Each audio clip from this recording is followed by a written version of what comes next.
रविंद्र सिंह भाटी जी and Ashok Godara जी चुनाव के बाद वो एक साथ नहीं दिखते। पब्लिक ने सबसे ज्यादा वोट की मुझे। मामला पब्लिक हो चुका है। मार्केट में मैं काम भी नहीं करने दूंगा। एक दिन तो राजनीति में मैं आऊंगा। अब मेरा तो ऐसा हो जाता है कि मेरे को तो एक बार लड़ाई होगी तो आर और पार वाला काम, उसके पास पावर होगा तो मुझे खत्म कर देगा, नहीं तो मैं निपटा दूंगा और मैं देश के बाहर निकल जाऊंगा। मैं तो सोचता था कि संजू बाबा को देख के लोग शौक होते कि इतनी गर्लफ्रेंड कैसे रह गई। 150 पार मैं खुद कर गया। क्वेश्चन ये भी है कि ये जातिवाद करता है, अपने समाज का फायदा उठाता है। वो मैं चाहता हूँ, उस चीज का मैं भरपूर फायदा उठाता हूँ। अगर सुपरस्टार दिवासी को बनाने वाले कोई है तो 3 लोग हैं। चलो आप यहाँ पे ये भी बता दो, राजवीर भाई कितना कमाते हैं, कहाँ से कमाते हैं, कैसे कमाते हैं और क्या क्या बिजनेस है?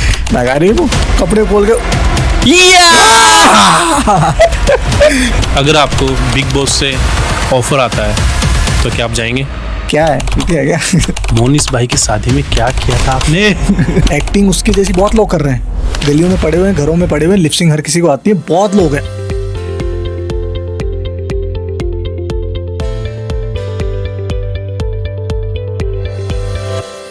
राजवीर भाई आपका स्वागत है वाईटी महेंद्र पॉडकास्ट में। बहुत बहुत शुक्रिया भाई। कैसे हैं भाई आप? एकदम फर्स्ट क्लास, आप बताइए। बस बढ़िया चल रहा है। आपकी काफ़ी डिमांड थी पॉडकास्ट में, राजवीर भाई का पॉडकास्ट किया जाए, वो करते हैं भाई, डिमांड है मेरे को भी आना था कि चलो लोग इतनी डिमांड कर रहे हैं, बहुत सारे सवाल होते हैं हमेशा, उनका मैं जवाब नहीं दे पाता, तो चलो फिर। हाँ, ये भी ज़्यादा रहता है कि राजवीर भाई रिप्लाई नहीं देते, तो थोड़ा सा मैं आज इस पॉडकास्ट के थ्रू आप रिप्लाई दे सकते हो सभी को। हाँ, ये चीज़ है। मैं क्या है, सोशल मीडिया वगैरह पे ज़्यादा एक्टिव नहीं रहता हूँ, हम्म, तो इस वजह से मैं बहुत यूज़ ही नहीं करता हूँ। वीडियोज़ वगैरह भी लोग बहुत सारे बोलते हैं भाई अपडेट दो, मैं नहीं कर पाता हूँ बहुत सारे कामों की वजह से, तो सवालों के जवाब कैसे दूँ। सही बात है। तो राजवीर भाई सबसे पहला यही सवाल है, थोड़ा वो जर्नी के बारे में सब जानना चाहते हैं, राजवीर भाई के पूरी थोड़ा सा शुरू की पूरी डिटेल्स। राजवीर भाई कहाँ से हैं, फैमिली बैकग्राउंड क्या है, क्या एजुकेशन कर रखी है, मिस्टर राजस्थान बने वहाँ तक का सफ़र थोड़ा। बस ऐसा है कि ऐसा बोल सकते हैं कि शुरू में हार्डवर्क था और बाद में हार्डवर्क नहीं था, किस्मत थी, लेकिन शुरू में हार्डवर्क था। तो मेरी स्टार्टिंग होती है सबसे पहले तो मेरे जितने भी दर्शक हैं, भाई लोग हैं, उन सभी लोगों को, जैसा कि मैं हमेशा बोलता हूँ कि राम राम मेरी तरफ से सभी भाइयों को, और स्वागत है आपका हमारे इस पॉडकास्ट शो में। और आप सभी लोगों को मेरी जर्नी के बारे में जानना था, तो ठीक है, मैं आ गया हूँ आप सभी के सवालों का जवाब देने के लिए। तो आज मैं आपको बताता हूँ। सबसे पहले तो मैं अपनी फैमिली के बारे में बताना चाहता हूँ। मैं अपनी फैमिली वगैरह के बारे में कभी कहीं शेयर नहीं करता, ना सोशल मीडिया पे और ना कहीं फ़ोटोज़ वगैरह कुछ भी नहीं डालता, क्योंकि मैं पर्सनल लाइफ को पर्सनल लाइफ ही रखता हूँ हमेशा, क्योंकि सोशल लाइफ ये सब चीज़ें अलग हैं, पर्सनल लाइफ एक अलग चीज़ है। तो लेकिन जानना चाहते हैं तो थोड़ा बहुत आप। हाँ, तो मेरी फैमिली हमेशा से, मेरा अच्छा खासा बैकग्राउंड रहा है। मेरी फैमिली बैकग्राउंड अच्छा है, फार्म वार्म है, और मम्मी है, पापा है, भाई हैं और सिस्टर नहीं है, ये सब लोग हैं। और मैं बूंदी सिटी राजस्थान से हूँ, और वहीं से मैंने अपने करियर की शुरुआत की, और मैं रबारी कम्युनिटी से आता हूँ। और शुरू में मैंने मॉडलिंग से शुरुआत की। स्टार्टिंग जो मेरी थी वो मॉडलिंग की थी, जब मुझे एक इस चकाचौंध भरी लाइफस्टाइल में आना था, और जो ये लाइफ है, तो उसके लिए मैंने मॉडलिंग से स्टार्टिंग की। पहले पहले थोड़ा स्ट्रगल था, मैं शोज वगैरह में गया। और उसके पहले मैं एक चीज़ बताना चाहूँगा कि मैं मॉडलिंग में कैसे आया। एक्चुअली मैं शुरू से आर्मी में जाना चाहता था, तो आर्मी मेरा सपना था। मुझे ना देश के लिए कुछ करना था, और आर्मी में सिर्फ नौकरी नहीं करनी थी। मुझे ऐसा था कि मैं आर्मी में कोई कमांडो बनूं, और मेरे अंदर ऐसा लगता था मुझे कुछ खूबी है, तो मैं उसमें इतना बेहतर करूं कि मुझे बेस्ट कमांडो में सेलेक्ट किया जाए, आगे भी मैं बहुत सारे कुछ अवार्ड ऐसी चीज़ें ले सकूं उसके अंदर। तो मुझे वो करना था, नौकरी नहीं करनी थी। लेकिन मेरे साथ ऐसा हुआ, मैंने रनिंग भी की, सब चीज़ें की, और मैं रनिंग करता था जिस टाइम पे आप देख नहीं सकते कि ये जो फेस आपके सामने इस तरह से आज जो लाइफस्टाइल जी रहा है, मेरी लाइफस्टाइल देख के कोई नहीं बोल सकता कि मैं सड़कों पे दौड़ता था आर्मी की तैयारी जैसे बच्चे करते हैं, वैसे मैं सड़क पे दौड़ता था। इवन मैं हिमाचल वहाँ रहा 2 महीने तक, वहाँ पे भी मैंने आर्मी की तैयारी की, ये सब चीज़ें करी मैंने। उसके बाद में मैं आर्मी में मैंने फिजिकल वगैरह सब क्लियर किया। सब चीज़ें डन होने के बाद में मुझे लगा था मेरा सिलेक्शन हो गया पक्का, अब तो आर्मी में जाना ही है। मैंने बढ़िया कस लिया था, यहाँ पे भी गाँव में मेरा बढ़िया हो गया था कि भाई आर्मी में जाने वाला है। लेकिन किस्मत में कहीं और ही लिखा था जाना मेरा, तो नौकरी शायद मेरी किस्मत में थी नहीं। तो फिर मैं उस लाइन से हट गया, फिर मैं हिमाचल चला गया। मेरे कुछ दोस्त हैं, उनके साथ कैफ़े होटल था उनका, तो उनके साथ ही रहता था मैं। तो वहाँ थोड़ा होटल कैफ़े में भी घूमना फिरना, और फॉरेनर्स आते थे तो थोड़ी लाइफस्टाइल वैसी घुल गई, उनके साथ ट्रैकिंग करना। मैं धर्मशाला में रहा। मेरे 1-2 दोस्त हैं, अतुल वगैरह, सेंकी, 2-3 दोस्त हैं जिनका पहले टूरिस्ट का काम था, आज भी उनके होटल वगैरह है। तो उनके वहाँ गया, वहाँ अच्छा मेरा टाइम निकला। वहीं पे मेरे बहुत सारे जो बाहर के लोग थे उनसे मुलाकात हुई, उन्होंने बोला कि यार आप फेस वाइज अच्छे लगते हो, आपको हाँ। मॉडलिंग वगैरह में ट्राई करनी चाहिए। तो मेरे को थोड़ा सा लगा, मैंने कहा करनी चाहिए यार ऐसे तो, वरना पहले मेरा ये था कि शुरू में कि यार मैं यहाँ रहूंगा हम्म। और मैं कोई फॉरेनर वगैरह पटाऊंगा और मैं देश के बाहर निकल जाऊंगा। शुरू का टारगेट मेरा ये था। ओके। है ना, तो इसलिए वहाँ फॉरेनर आती थी तो मैं इसलिए बैठा हुआ था, और मेरा सही चल भी रहा था। वहाँ पे फॉरेनर आती थी, मुझे पसंद भी करने लगी थी, पर मेरी क्या है, थोड़ी सी लाइन ताक लगाए बैठे थे। ताक लगाए बैठे थे, क्योंकि पता है क्या हुआ था, वहाँ पे ऐसा था कि वो बोल रहे थे कि भैया कोई भी फॉरेनर के साथ कहीं भी बाहर निकल जाओगे, और मुझे शुरू से ही क्या करना था, फॉरेन निकलना। अब इंडिया में तो मेरा काम हुआ नहीं, अब मुझे जाना है देश के बाहर।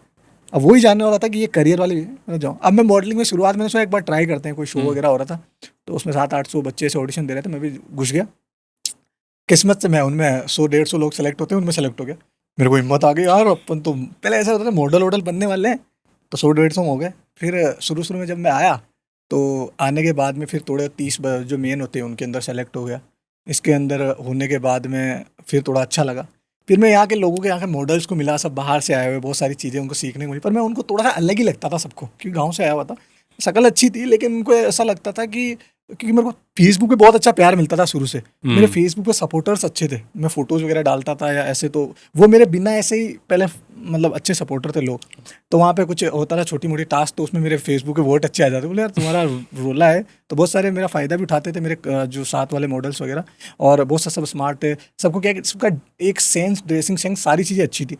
मेरा भी ओके था, पर उनके जितना नहीं, क्योंकि वो एक क्लास में रहते थे सारे, पर मैं शुरू में आया था, मैं ओके ठीक है। तो उन सब चीज़ों में तो मुझे देसी समझते थे, क्योंकि मैं क्या होता है, मेरी मम्मी ने शुरू से मुझे कानों में ये पहना रखा है। आज तक मैं कहीं भी चला गया लेकिन मैंने ये खोली नहीं, क्योंकि मम्मी का प्यार है। बहुत सारे लोग बहुत सारी चीज़ें आ गई ट्रेंड के साथ, पर ये मैंने बदली नहीं, क्योंकि मम्मी ने पहना ही तो ये नहीं खोल सकता मैं। बहुत लोग बोलते हैं भैया आप ये चेंज क्यों नहीं करते, मैंने मम्मी ने पहना ही भाई, तो नहीं कर सकता। माँ का प्यार है, और इसीलिए शायद इतनी सारी चीज़ें आज भले मैं और बड़ी चीज़ें या फैसिलिटी, सोने की, चांदी की, कुछ भी चीज़ें मैं पहन लूँ, और ये भी सोने की है वैसे तो, पर क्या बोलते हैं, इनको नहीं खोल सकता, चाहे ये ओल्ड मॉडल लगती हो। तो ये रहा। फिर उसके बाद में मॉडलिंग में मुझे पब्लिक चॉइस अवार्ड मिला, क्योंकि क्या होता है कि ये अवार्ड एक ऐसा अवार्ड है जो पब्लिक जिसको सबसे ज़्यादा वोटिंग करती है, प्यार करती है, सबसे ज़्यादा वोट होते हैं उसको, तो मैं चाहने वाला, मतलब सबसे ज़्यादा लोगों को लोकप्रिय था। तो सोशल मीडिया पे या वो कैसे? शो में ही अच्छा, शो में पब्लिक ने सबसे ज़्यादा वोट किए मुझे, है ना। और ये सब चीज़ें होने के बाद में फिर मैं लगातार, मैं मिस्टर राजस्थान का शो जीत गया, ठीक है, मिस्टर ग्लैमर ऑफ राजस्थान का शो जीत गया, मिस्टर जयपुर स्टाइलिश में फर्स्ट रनर अप रह गया, और बहुत सारे शोज आए जिनमें मुझे शोज वगैरह में जीता गया। लेकिन मेरे पास कम से कम मॉडलिंग की 25-30 ट्रॉफी पड़ी होगी। उसके बाद क्या होने लगा कि धीरे धीरे मुझे एक मॉडलिंग एक खेल के जैसा लगने लगा, और मैं बहुत सारी शोज में क्या करने लगा, ऐसे ग्रूमिंग क्लासेस लेने जाने लग गया, जजिंग करने जाने लग गया बाद में, और बहुत सारे शो में मुझे बुलाने लगे, तो थोड़े पैसों के चक्कर में भी जाने लग गया, पैसे मिलते हैं, जज हैं, बड़े जज वाली फीलिंग, तो मैं शो करना छोड़ दिया। तो लोग, कई शो वाले मुझे बोलते कि आप यहाँ पे सिर्फ मॉडल बन के आ जाओ, आपको जिता देंगे, आप आओगे तो लोग आपको देख के आएंगे। मैंने बोला नहीं भाई, ऐसा नहीं, मैं ऐसे आ जाऊँगा। फिर जजिंग के टाइम में मुझे धीरे धीरे कुछ चीज़ें पता चलने लगी, कि मुझे बोलते थे आप इतना पैसा लो, यहाँ आ जाओ, और मेरे क्या है कि मेरे को देख के बहुत लोग सीख रहे थे मॉडलिंग में आना, तो वो मुझे इसलिए बुला रहे थे कि मेरे को देख के लोग आएंगे, और धीरे धीरे क्या है, मॉडलिंग को लोगों ने धंधा बना लिया, है ना। अभी मैं एक ही चीज़ बोलना चाहूँगा कि मॉडलिंग वगैरह में आप अगर सही प्लेटफॉर्म पे जाते हो तो ओके, उसका पता करो कि मॉडलिंग के सही शो कहाँ होते हैं, कहाँ क्या लेवल के शो है, तो वहाँ जाते हो तो ओके। लेकिन आप जैसे राजस्थान में, गुजरात में, कहीं भी बहुत कम शो हैं, 1 या 2 या 3 जो अच्छे लेवल के हैं, जो आपको आगे ले जाएंगे, वरना सब दुकानें आपसे पैसा लेंगे, आपको कुछ नहीं करेंगे, आपको शो जिता भी देंगे तब भी आपको आगे कुछ नहीं देंगे, एक ट्रॉफी दे देंगे, अखबार में फोटो दे देंगे, उससे ज़्यादा कुछ नहीं। तो मेरे को चीज़ें समझ में आने लगी कि यार बच्चों के साथ फ्रॉड हो रहा है, तो मैं शो में जाना, मैंने बोला मैं नहीं आऊँगा भाई। और इवन मुझे ये पता चलने लगा, बोला शो तो हम ऐसे ही जिता देंगे, और वो पहले डन भी रखते हैं अब कि क्या बोलते किसको जिताना है, तो मैंने शो में जाना वगैरह बंद कर दिया। फिर 1-2 मोटिवेशन शो वगैरह मेरे पास आए, तो मैं क्या टाइम के साथ चीज़ें बदलता गया, अपडेट होना बहुत ज़रूरी है आदमी को। अभी इसी में मैं एक पॉइंट ऐड कर दूं, जैसे मेरे पास भी आते हैं, ये कुछ शो है, वहाँ पे सुनील सेठिया, मतलब बहुत सारी सेलिब्रिटी आएंगे जी, आपको ट्रॉफी दिलाएंगे जी, तो पैसे लगेंगे। ये सारी चीज़ें धंधा बना रखा है, धंधा हो गया है। तो वही चीज़ है कि मैं पर टाइम के साथ अपडेट होता गया। मैंने एक चीज़ देखी, अपडेट नहीं होता तो मैं बहुत पीछे रह जाता। सोशल मीडिया पे आ गए थे इस टाइम आप? हाँ, उस टाइम पे मैं सोशल मीडिया पे आ गए थे, टिकटॉक वगैरह पे मेरे काफ़ी अच्छे फैंस वगैरह होने लग गए थे। टिकटॉक पे देखो अलग चीज़, किस्मत एक ऐसी चीज़ है ना, टिकटॉक पे मेरी शक्ल नहीं चली, आवाज़ चली। ओके। जो मॉडलिंग में इन सब चीज़ों में शक्ल चल रही थी, लेकिन टिकटॉक पे क्या चली आवाज़, मैंने कभी सोचा ही नहीं था कि मेरी आवाज़ अच्छी है, शायरी पसंद आई। कोई बोल रहा है मॉडल, ये वॉइसिंग हो रही है, गजल शायरी हो रही है। हाँ, और फिर शायरी करने लगा तो मैंने बोला ठीक है यार, कर लेते हैं, क्या जरा लोगों को पसंद आ रही है। तो शायरी करने लगा तो सब जितने भी क्रिएटर हैं अच्छे अच्छे लेवल के, सब मेरी आवाज़ पे वीडियो बनाने लगे। तो मोस्टली उस टाइम पे हम बहुत कम लोग थे जिनकी आवाज़ पे सबसे ज़्यादा वीडियो बनते थे। ज़्यादा ज़्यादा 15 लोग होंगे टिकटॉक पे जिनकी आवाज़ पे सबसे ज़्यादा वीडियो बनते थे, जिनमें सबसे अच्छे अच्छे नाम जैसे मोनीश भाई, विवेक केशरी और भी थे जिनकी आवाज़ मतलब अच्छी खासी यूज करते थे। अभी तो इतने नाम याद नहीं आ रहे। शायरी खुद बनाते थे या गूगल पेस्ट? ऐसा था कि उस टाइम पे गूगल पेस्ट नहीं होता था, उस टाइम पे खुद ही। और मैं शायरी कैसे बनाता था, मेरी चीज़ें बताता हूँ मैं। आजकल क्या होता है, इंस्टा पे तो लोग क्या होते हैं कि फीड में जो चीज़ आती है उसको डायलॉग के रूप में बोल देते हैं, पर उस टाइम पे क्या होता था, फीड वीड वाला सिस्टम नहीं था। कहाँ से निकाले, गूगल पे भी नहीं जाते, गूगल पे जोक जैसी लगती थी। उस टाइम पे क्या करता था मैं म्यूजिक चलाता था, मेरी बहुत पुरानी आदत है, एक गाना चलाता था मैं, उस गाने को सुन के मैं शायरी बना देता था। और मेरे को पता है ये गाना ही पीछे लगाऊंगा मैं, वैसे बना लेता था। फील आना चाहिए कम से कम, रात में मैंने गाना चला दिया और फिर उसको सुन के मैंने शायरी बना ली सुबह, और या फिर रिकॉर्ड कर ली और डाल दी। अच्छी चलने लगी, वॉइस चलने लगी, फेस से ज़्यादा वॉइस चलने लगी, सब चल रहा था अच्छा खासा। और फिर अचानक से टिकटॉक बैन हो गया। एक मिनट, यहाँ पे पुरानी यादें ताज़ा करते हैं, एक दो शायरी हो जाए। हाँ, शायरी से याद है, वैसे जंग तो लग चुका है मेरी शायरी वगैरह पे, मेरे को तो पता नहीं, काफ़ी टाइम से मैंने शायरी वगैरह नहीं की।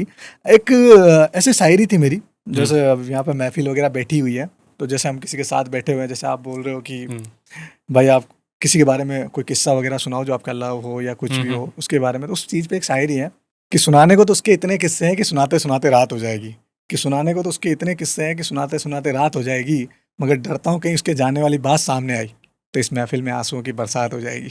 वाह वाह वाह। ये उस चीज़ पे थी कि कोई आपको छोड़ के चला जाता है, आप किसी महफिल में उसके बारे में बता रहे हो कि अगर मैंने किस्सा अपना सुना दिया तो भाई रोने लग जाओगे तुम लोग, इतनी दर्द भरी कहानी है। तो ऐसी शायरें थी पुरानी, दर्द भरी चलती थी एक टाइम था, अब तो मोटिवेशन सब चीज़ें चलती हैं। फिर वो चीज़ें चली, सोशल मीडिया वगैरह पे अच्छा प्यार मिला, फिर टिकटॉक चला गया, फिर मैं मुंबई चला गया। काफ़ी मोनीश भाई के साथ काफ़ी आपके डांस वांस देखे थे। मुनीश भाई एक ऐसे इंसान है जो मेरे ना काफ़ी अच्छे दोस्त रहे। मतलब आज से नहीं, शुरू से ही वो, हम एक ही शहर से हैं, बूंदी से, सबसे मेन चीज़। और इतने क्रिएटरों से मेरे कम से कम 700 से 800 क्रिएटर ऐसे हैं जो मेरे अच्छे दोस्त हैं, जिनसे मेरी अच्छी बॉन्डिंग है। लेकिन मोनीश भाई के बारे में ऐसा बताऊंगा कि इतने टाइम हो गया, मेरे बहुत क्रिएटरों से मेरी बिगड़ी बनी, टूटते गए रिश्ते। मोनीश भाई से कभी मेरी नहीं बिगड़ी, उनसे मेरी अच्छी, वो मुझे आज भी एक भाई की तरह समझते हैं, मैं भी। हमको कभी भी कुछ भी जरूरत हो दोनों को तो हम एनी टाइम आपस में फ़ोन कर सकते हैं, ना वो मुझे किसी चीज़ के लिए मना करेंगे ना मैं, वो मुझे हमेशा भाई की तरह समझते हैं। वो एक चीज़ बोलते हैं कि राजवीर किसी के लिए कैसा भी हो, मेरे लिए ऐसा है कि वो मेरे लिए अच्छा है तो ठीक है, आपके लिए कैसा है मुझे क्या मतलब, वरना कान भरने वाले तो उनके पास भी आते हैं। सही है। तो मेरे को उनकी ये बात अच्छी लगती है। बाकी बहुत सारे क्रिएटर है जो मेरे बहुत अच्छे अच्छे दोस्त हैं, मतलब मज़ा आता है जिनके साथ। यहाँ पे भी एक क्वेश्चन आया कि राजवीर भाई के साथ, मतलब वो ऐसे पूछना चाह रहे हैं कि राजवीर भाई के साथ इतने क्रिएटर कैसे कनेक्ट में है, इसके पीछे क्या राज है? हाँ, ये सब चीज़ें लोग देखते हैं तो बोलते हैं ये आप आज इससे मिले कल उससे मिले, ये क्या सीन है? हाँ वही, क्योंकि क्रिएटरों के भी इतने रिलेशन नहीं हो पाते। नहीं होते। इसमें एक चीज़ है कि मेरा क्रिएटरों से शुरू से काफ़ी अच्छा रिलेशन रहा, पहले तो बॉन्डिंग वगैरह अच्छी, और मैं जब भी बातचीत करता तो सबसे रखता ही हूँ। लेकिन मेरा, जैसे आप बोलते हो कि जैसे आप पूछते रहते हो, बहुत सारे लोगों के सवाल होते हैं कि मेरा काम क्या है, तो मेरे काम में एक चीज़ ये भी है कि मैं बहुत सारे क्रिएटर्स वगैरह को, मोस्टली जो बड़े बड़े क्रिएटर्स, उनको काम भी प्रोवाइड करवाता हूँ, मेरे थ्रू जाता ही है। मेरी मुंबई की जो जर्नी हुई, उसमें मुंबई जाने के बाद बहुत सारे मेरे क्लाइंट्स, बहुत सारे ब्रांड से मेरी बातचीत होने के बाद मेरा ये भी काम रहा कि मैंने बहुत सारे ब्रांड्स के क्रिएटर्स को काम देना शुरू किया। तो क्रिएटर तो पहले मेरे कांटेक्ट में थे, उनको काम वगैरह प्रोवाइड किया तो हमारे अच्छे टर्म्स और अच्छे बनने लगे, क्योंकि देखो सीधी सी बात है, जो काम देता है सब चीज़ें देता है तो रिलेशन अपने आप बनने लगते हैं। तो मेरे सभी क्रिएटर से इसलिए भी रिलेशन थे कि काम वगैरह, फिर हम काम भी नहीं देते ना तब भी हमारा रिलेशन रहता है एक भाई जैसा। हम जब भी मिलते हैं ना, तो मेरी एक बहुत अच्छी आदत है, सबको पता है कि मैं क्रिएटरों से मिलता हूँ ना, मेरे को स्टोरी ना रील बनानी, मतलब इतना कोई खास नहीं रहता। मैं मिलता हूँ, मजे मस्ती करते हैं हम लोग, 10-10 दिन भी बड़े बड़े क्रिएटर हम लोग साथ में रहते हैं। मैं ना कोई रील स्टोरी डालता हूँ ना कुछ, कभी कभी डालनी हो तो डाल देते हैं, तो सबसे अच्छा है। आज सब मतलब इज्जत करते हैं, चाहे कितने बड़े क्रिएटर हो, मैं भी रिस्पेक्ट देता हूँ, वो भी देते हैं। आधी रात को मैं किसी क्रिएटर को फ़ोन कर सकता हूँ इवन कि भाई क्या हाल चाल, वो भी बोलेंगे भाई मस्त है, मजे, पर्सनल बातें करते हैं हम लोग। और सोशल मीडिया के इतने क्रिएटर हैं जिनकी पर्सनल लाइफ के बारे में मुझे पूरा पता है, और सबसे ज़्यादा सोशल मीडिया पे पर्सनल लाइफ क्रिएटरों की सबसे ज़्यादा मेरे से अलावा कोई नहीं जानता। मैं सबकी लाइफ, किसमें क्या चल रहा है, कहाँ लफड़ा चल रहा है, कौन गर्लफ्रेंड है, क्या है, किसकी लाइफ में, सबका पता है मुझे, सबकी पोल खोल सकते हो। खोल सकता हूँ मैं तो। ऐसा वाला है मेरे जैसे लिए। आपने बताया अपना काम बताया, जी। एक तो ये CWD क्या है? ये क्या है, क्रिएटर वर्क डिपार्टमेंट। हम्म ये ऐसा है कि क्रिएटर्स वगैरह को काम वगैरह जाता है हम्म इसके थ्रू। और इसमें क्या होता है, मलेशियंस और बाहर के बहुत सारे ब्रांड्स हैं जिनका एक ग्रुप है जो ब्रांड काम देता है क्रिएटर्स को। हम्म तो जैसे उनके सिलेक्टेड क्रिएटर्स होते हैं तो वो मेरे थ्रू काम जाता है उनको, कि हाँ उनको काम तो देना है, लेकिन राजीव भाई आप बोलोगे ये क्रिएटर चाहिए तो इसको डन करना है। मतलब इंडिया में राजवीर भाई देखेगा सभी क्रिएटर्स को, है ना? ये मेन तो होगा। ऐसा है कि ऐसे मेरे जैसे और भी काम करते होंगे लेकिन ऐसा है कि उनको मेरे साथ ही काम करना है। तो बोलेंगे राजीव भाई हमको ये चाहिए, आप करवा के दो, ठीक है डन, कोई बात नहीं। इसको करवाना है, आप इसको पैसा कैसे पहुंचाना है, क्या करना है, वो सारी जिम्मेदारी भी मेरी, क्या करना है, ट्रस्ट मेन चीज़, तो वो सब चीज़ें मेरे को ही देखनी पड़ती है। एक क्वेश्चन है यहाँ पे ही ऐसा आया कि राजवीर भाई बहुत ज्यादा फ्लाइटों में ही दिखते हैं, तो क्या फ्लाइट ही बुक कर रखी है या घर पे खरीद के रख रखी है? इतनी कंट्री चेंज क्यों करते हैं? पायलट खुद गए ना फिर भी चलो ऐसा है, उसका मैं आपको बता देता हूँ कि मतलब होता है कि एक तो काम की वजह से मुझे ट्रैवल बहुत ज़्यादा करना पड़ता है। क्या होता है, किसी क्रिएटर से मिलना है तो फ्लाइट पर, क्रिएटर सब अलग अलग जगह रहते हैं, फ्लाइट पकड़ के सीधा पहुंच जाता हूँ। अब मैं उसमें ये नहीं दिखाता कि मैं क्रिएटर से मिलने जा रहा हूँ या काम के लिए जा रहा हूँ। क्रिएटर से मिलने पहुंच गया, काम था मेरा, कर लिया। ब्रांड से मीटिंग है तो उसके लिए मैं ब्रांड से मिलने भी कहीं भी चला जाता हूँ, चाहे इंटरनेशनल या फिर इंडिया में होता है, कहीं भी ब्रांड से भी। और उसी के बीच में मुझे जो टाइम मिलता है उसमें मैं घूमने भी चला जाता हूँ। मेरा मेरा ऐसा होता है कि रात में मैं बैठा हूँ, मुझे लद्दाख जाना है, अब भी कभी फ्लाइट करूँगा सुबह की निकल जाऊँ, क्योंकि मेरे को किसी का यही नहीं है, मेरा खुद का काम है, मैं जब चाहे जहाँ भी जा सकता तो हूँ। किसी से परमिशन लेने की परमिशन जरूरत लेनी नहीं है, क्योंकि भगवान ने नौकरी लायक बनाया ही नहीं है मुझे। और एक और चीज़ पता है, जब मैं आर्मी से मुझे गुस्सा आया था ना, सबसे पहले मैंने एक चीज़ करवाई जिसकी वजह से मैं वापस नौकरी के बारे में सोचूं नहीं। इसके लिए, क्योंकि कभी ना कभी थॉट आ जाता है कि यार नौकरी कर लेता हूँ, तो धक्के लग रहे हैं, तो मैंने क्या किया, टैटू बनवा लिया मेरे हाथ में। अच्छा, कि नौकरी का ख्याल आए ना तब भी मैं नौकरी नहीं कर पाऊँ, तो ये मैंने चीज़ कर ली, तो नौकरी किस्मत में नहीं थी। तो इस वजह से बाहर घूमना फिरना, अब इवन मैं इतना घूमता हूँ कि मेरा दिल अभी वैसे अभी भी ऐसा है कि 2-5 दिन में वापस, ये थोड़ा सा काम की वजह से रुका हुआ, वरना मॉरिशस जाने वाला हूँ। तो जहाँ दिल करता है बस मेरे को वीज़ा मिल जाए वहाँ पहुँच जाता हूँ। एक जगह नहीं रुकते? एक जगह नहीं, एक जगह सिर्फ एक तो घर है और एक चीज़ और है, वहाँ रुकते हैं, बाकी और चीज़ों में एक जगह नहीं रुकते। तो जैसे आपने ये सुशांत सिंह की शॉर्ट मूवी की, फिर वेट एंड करके कुछ ऐसा, कुछ वेटिंग ऐसा वेट फॉर स्टोरी एंड, हाँ एक वो किया, एक मैंने सुना है आपने हाउसफुल 4 में भी काम किया है? नहीं, उसका ऐसा था, मैंने हाउसफुल 4 में काम नहीं किया। लेकिन पहले क्या था कि आपको पता है कि राजस्थान में हमारे मूवीज वगैरह जो बाहर के लोग आते हैं शूट करते हैं, तो मैं उसमें कोऑर्डिनेटर था। अच्छा। तो पहले मैं कोऑर्डिनेटर वगैरह का काम करता था, जैसे ABC क्राउड, और उनको सबको संभालना करना और कास्ट करके आर्टिस्ट के साथ, जो आपने देखा होगा आर्टिस्ट के बाद A क्राउड बैठता है, B बैठता है, सारे जो आसपास के लोग होते हैं वो राजस्थान में शूट है तो राजस्थान से लेने पड़ेंगे, तो वो मैं करवाता था उस टाइम पे। क्योंकि मैंने बोला ना, मैं कोई काम नहीं छोड़ता था, मैं सारे काम लपेट देता। मेरे अच्छे कॉन्टैक्ट थे डायरेक्टर वगैरह इनसे वगैरह। पर मैंने एक चीज़ देखी, ये जो आर्टिस्ट वगैरह होते हैं, कलाकार लोग जो फिल्मी इंडस्ट्रीज के, ये लोग फिल्म में बहुत अच्छे होते हैं, सामने इतने अच्छे नहीं है। मैं जिन जिन से मिला, मेरा तो यही थॉट है, जब मैं देखता था कि वहाँ पे बच्चे वगैरह फ़ोटोज़ वगैरह खिंचवाना चाहते थे तो फ़ोटो नहीं खिंचवाते थे। इनका ऐसा होता था कि ज़्यादा हो गया तो अचानक से आ जाओ आ जाओ आ जाओ सारे, है ना, एक साथ, और बहुत नहीं 2 मिनट में हट जाते थे, ऐसे अकेला अकेला किसी के साथ फ़ोटो नहीं खिंचाना। लड़कियाँ बहुत अच्छी होती थी, एक चीज़ देखी मैंने, जो हीरोइन में लड़कियों का नेचर है ना, आप पास में चले जाओगे ना, मैम फ़ोटो, हाँ फ़ोटो खिंचवा लेगी। हीरो वगैरह इतने एटीट्यूड में रहते हैं भाई साहब, मानो मत कि ये कैसे आ गया अंदर, क्या चल रहा है। अच्छा, आप कभी कितने आर्टिस्ट लोगों से मिल चुके हो, एक्टर वगैरह से? बहुत सारे हैं, ऐसे तो याद नहीं। बॉबी देओल, बड़े अक्षय कुमार, बड़े आर्टिस्ट की बात करें। बॉबी देओल, अक्षय कुमार, रितेश देशमुख और आयुष्मान खुराना, और बहुत सारे हैं। हीरोइन में भी, ये जो उस मूवी में भी थी 4-5 हीरोइन, नाम याद नहीं आता, मेरी बस भूलने की बहुत बड़ी प्रॉब्लम है। तो ऐसे बहुत सारे आर्टिस्ट हैं जिनसे मैं मिला हुआ हूँ, हनी सिंह वगैरह, तो इन सबसे मैं मिला हुआ हूँ पर्सनली। जैसे कोई शूट के टाइम पे, और जैसे आप मैं बैठा हूँ ऐसे हम लोग बैठे हैं, खड़े रहे भी, और बहुत सारी जगह, जैसे अभी के टाइम पे तो ऐसा हो गया, पहले तो वो टाइम था कि वो कास्टिंग वगैरह की वजह से रहते थे, अब ऐसा हो गया इवेंट में, कई बार हम साथ में भी इवेंट हो जाता है। कई बार मेरे अच्छे कॉन्टेक्ट होते हैं, तो मेरे थ्रू भी क्या होता है, कई बार सेलिब्रिटीज़ वगैरह भी किसी को चाहिए होता है तो मैं प्रोवाइड करवा देता हूँ, तो वहाँ भी मुलाकात हो जाती है। कभी हम किसी इवेंट में, तो वो भी उसी इवेंट में होते हैं, तो वैसे भी मिलना हो जाता है। अब थोड़ा वैसे मिलना होता है। कोई आपको ऐसे बोलता नहीं कि आप बहुत ज़्यादा तेज़ बोलते हो, ऐसा मतलब फास्ट बोलते हो? क्या है ना कि मेरा ना पहले थोड़ा प्लान था कि मैं भी आपकी तरह ऐसा शो वगैरह करूं और उसमें बहुत सारे लोगों को बुलाऊं और उनसे बातचीत करूं उनकी लाइफ के बारे में, इनके बारे में, क्योंकि मुझे लगता था कि मैं उनसे अच्छे से बातचीत कर सकता हूं और मेरी पर्सनैलिटी वैसी है कि मैं एक पॉडकास्ट शो चला सकता हूं। और मुझे ये लगता है कि मेरी बोलने की वजह से ही मैं चला हूँ मार्केट में। वो हमारे एक रास्ता में कहावत है ना कि बिना बोले तो भूंगड़े भी नहीं बिकते। सही बात है। वो मतलब बात को बहुत एकदम सपाट से बोल जाते हो, क्लियर। कोई कहीं अटकना नहीं है। जो मैंने एक चीज़ देखी है कि आपके पास कुछ भी नहीं है, आप कुछ नहीं करते हो या कोई काबिलियत नहीं है, लेकिन अगर आपका बोलने का तरीका अच्छा है, आप पब्लिक को समझ रहे हो या आप क्या बोलने वाले हो, वो चीज़ आपको याद करने की जरूरत नहीं, सीधा बोल दोगे क्लियर बिना अटके, तो आप कहीं पे भी चल जाओगे, चाहे राजनीति हो। ज्यादा तो नहीं, नेता तो बन ही जाओगे।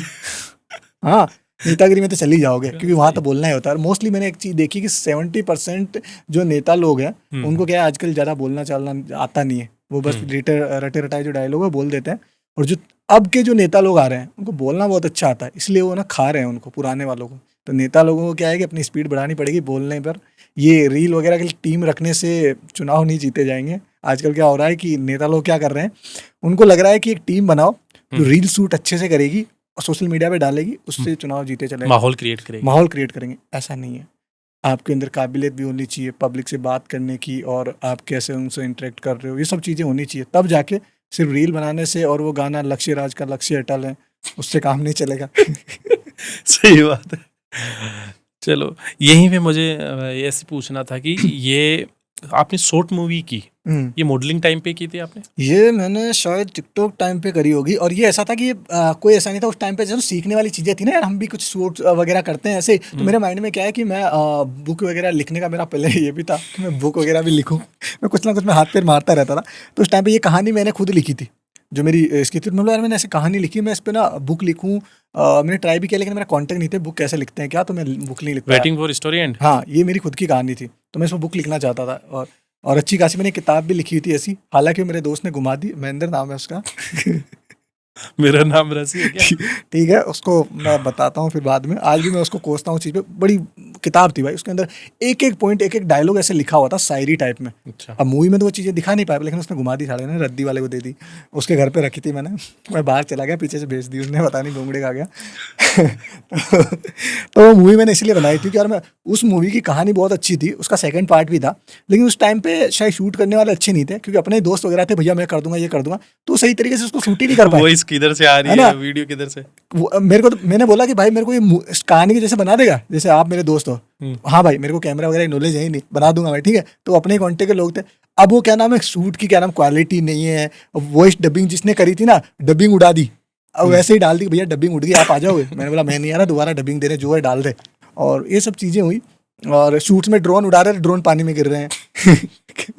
क्या हुआ, फर्स्ट दिन शूट करने गए, भीमलत महादेव का सीन था, जैसे ही ड्रोन उड़ाया तो भाई साहब उसने क्या किया, मैं तो आधे रास्ते में आ रहा हूँ और वो पहले से जाके भाग के, और मैं ट्रायल तो कर लेता हूँ, जैसे ही ट्रायल कराना मैं पहुंचा नहीं, उससे पहले पानी में ड्रोन गिरा दिया। मैंने कहा यार, ये आपने मोनिश राजा के साथ की थी? मोनिश भाई भी थे उसमें, इस किस्से में। अब भैया क्या हुआ, अब जो एंगल अभी लेने थे ड्रोन से, वहाँ के बहुत अच्छा वाटरफॉल है, वो पता है क्या होता, पत्थर से उतर के कैमरे से नीचे से ऐसे ले रही। वो ऐसा लग रहा है कम बजट की मूवी बन रही है, कुछ भी है भाई। ड्रोन से शॉट आते, फिर वो काम चलाओ किया हमने। ये नहीं कि भाई ड्रोन, अब ड्रोन को निकलाते शाम हो गई, तब तक हमने थोड़ा बहुत शूट वूट कर लिया भीमलत महादेव में। तो वो हमने ऐसे ही सीखने के चक्कर में चीज़ें करी। मोनिश भाई भी थे, और कहानी बहुत अच्छी थी, लेकिन जैसी कहानी थी वैसे लोग बना नहीं पाए। राजवीर भाई, मुझे आप ये बताइए, कहीं से मुझे सुनने को मिला है मोनिश भाई की शादी में क्या किया था आपने?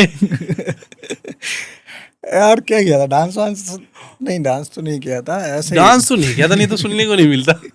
डांस तो सभी करते हैं। क्या होता है कि शादी ब्याह में डांस, खाना पीना तो सब लोग खाते हैं। मैं तो शादी में जाना बंद कर दिया, मैं पता नहीं कुछ और ही करके आ जाता हूँ। क्या सीन हुआ था? यूट्यूब से रिसर्च कर लिया आपने कहीं ना कहीं से कुछ था, वही तो थोड़ा सा खुल के इसका ऐसा था, ज़्यादा कुछ नहीं। क्या हुआ था कि मैं बाहर था, मुंबई रहता था। मोनिश भाई मेरे साथ ही रहते थे मुंबई, 2 महीने मेरे साथ मुंबई रहते हो, और उनकी शादी आते ही वो मेरे पास से यहाँ आ गए थे। तो मुझे पहले आना था, लेकिन मैं आ नहीं पाया था, मैं कहीं फंसा हुआ था। लेकिन मैं एग्जैक्ट शादी के रिसेप्शन के लिए आया था, स्पेशली उनके लिए।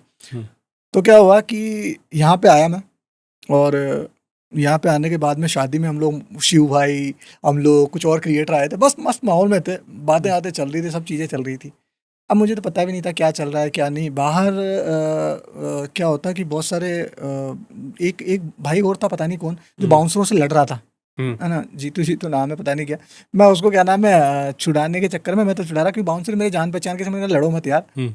वो भाई मेरे पे ही क्या नाम है खुन्नस खाने लग गया कि भाई तुम क्या कर रहे हो, तुम ऐसे। अरे मैंने बोला मैं छुड़ा रहा हूँ, आपस में तुम लोग लड़ जाओगे, ये छोटी सी चीज़ हुई, वो तो कोई बात नहीं। अब वहाँ से मैं क्या है कि यार रात को घर गया, हो गया, मुझे तो पता ही नहीं क्या चल रहा है, शादी में रिसेप्शन कंप्लीट हुआ, बहुत सारे लोगों से मैं वाला। लेकिन मैंने एक चीज़ नोटिस की, वहाँ मेरे को जो मिल रहा ना, जैसे क्रिएटर वगैरह जो मिल रहे थे ना, वो मेरे को सब बढ़िया इज्जत दे रहे, सब मिल रहे, तो मेरे रिस्पेक्ट अच्छी थी क्रिएटर में। तो कुछ लोगों को मुझे ऐसा लगा कि जेलेसी फील हो रही थी मुझे ऐसे देख के कि इसको इतनी इंपॉर्टेंट क्यों मिल रही है शादी में। मेरे यार सबसे अच्छे रिलेशन जो आए हुए भाई, मैं भी भाई, ठीक है। कुछ लोगों को जेलेसी फील थी, पता नहीं क्या था।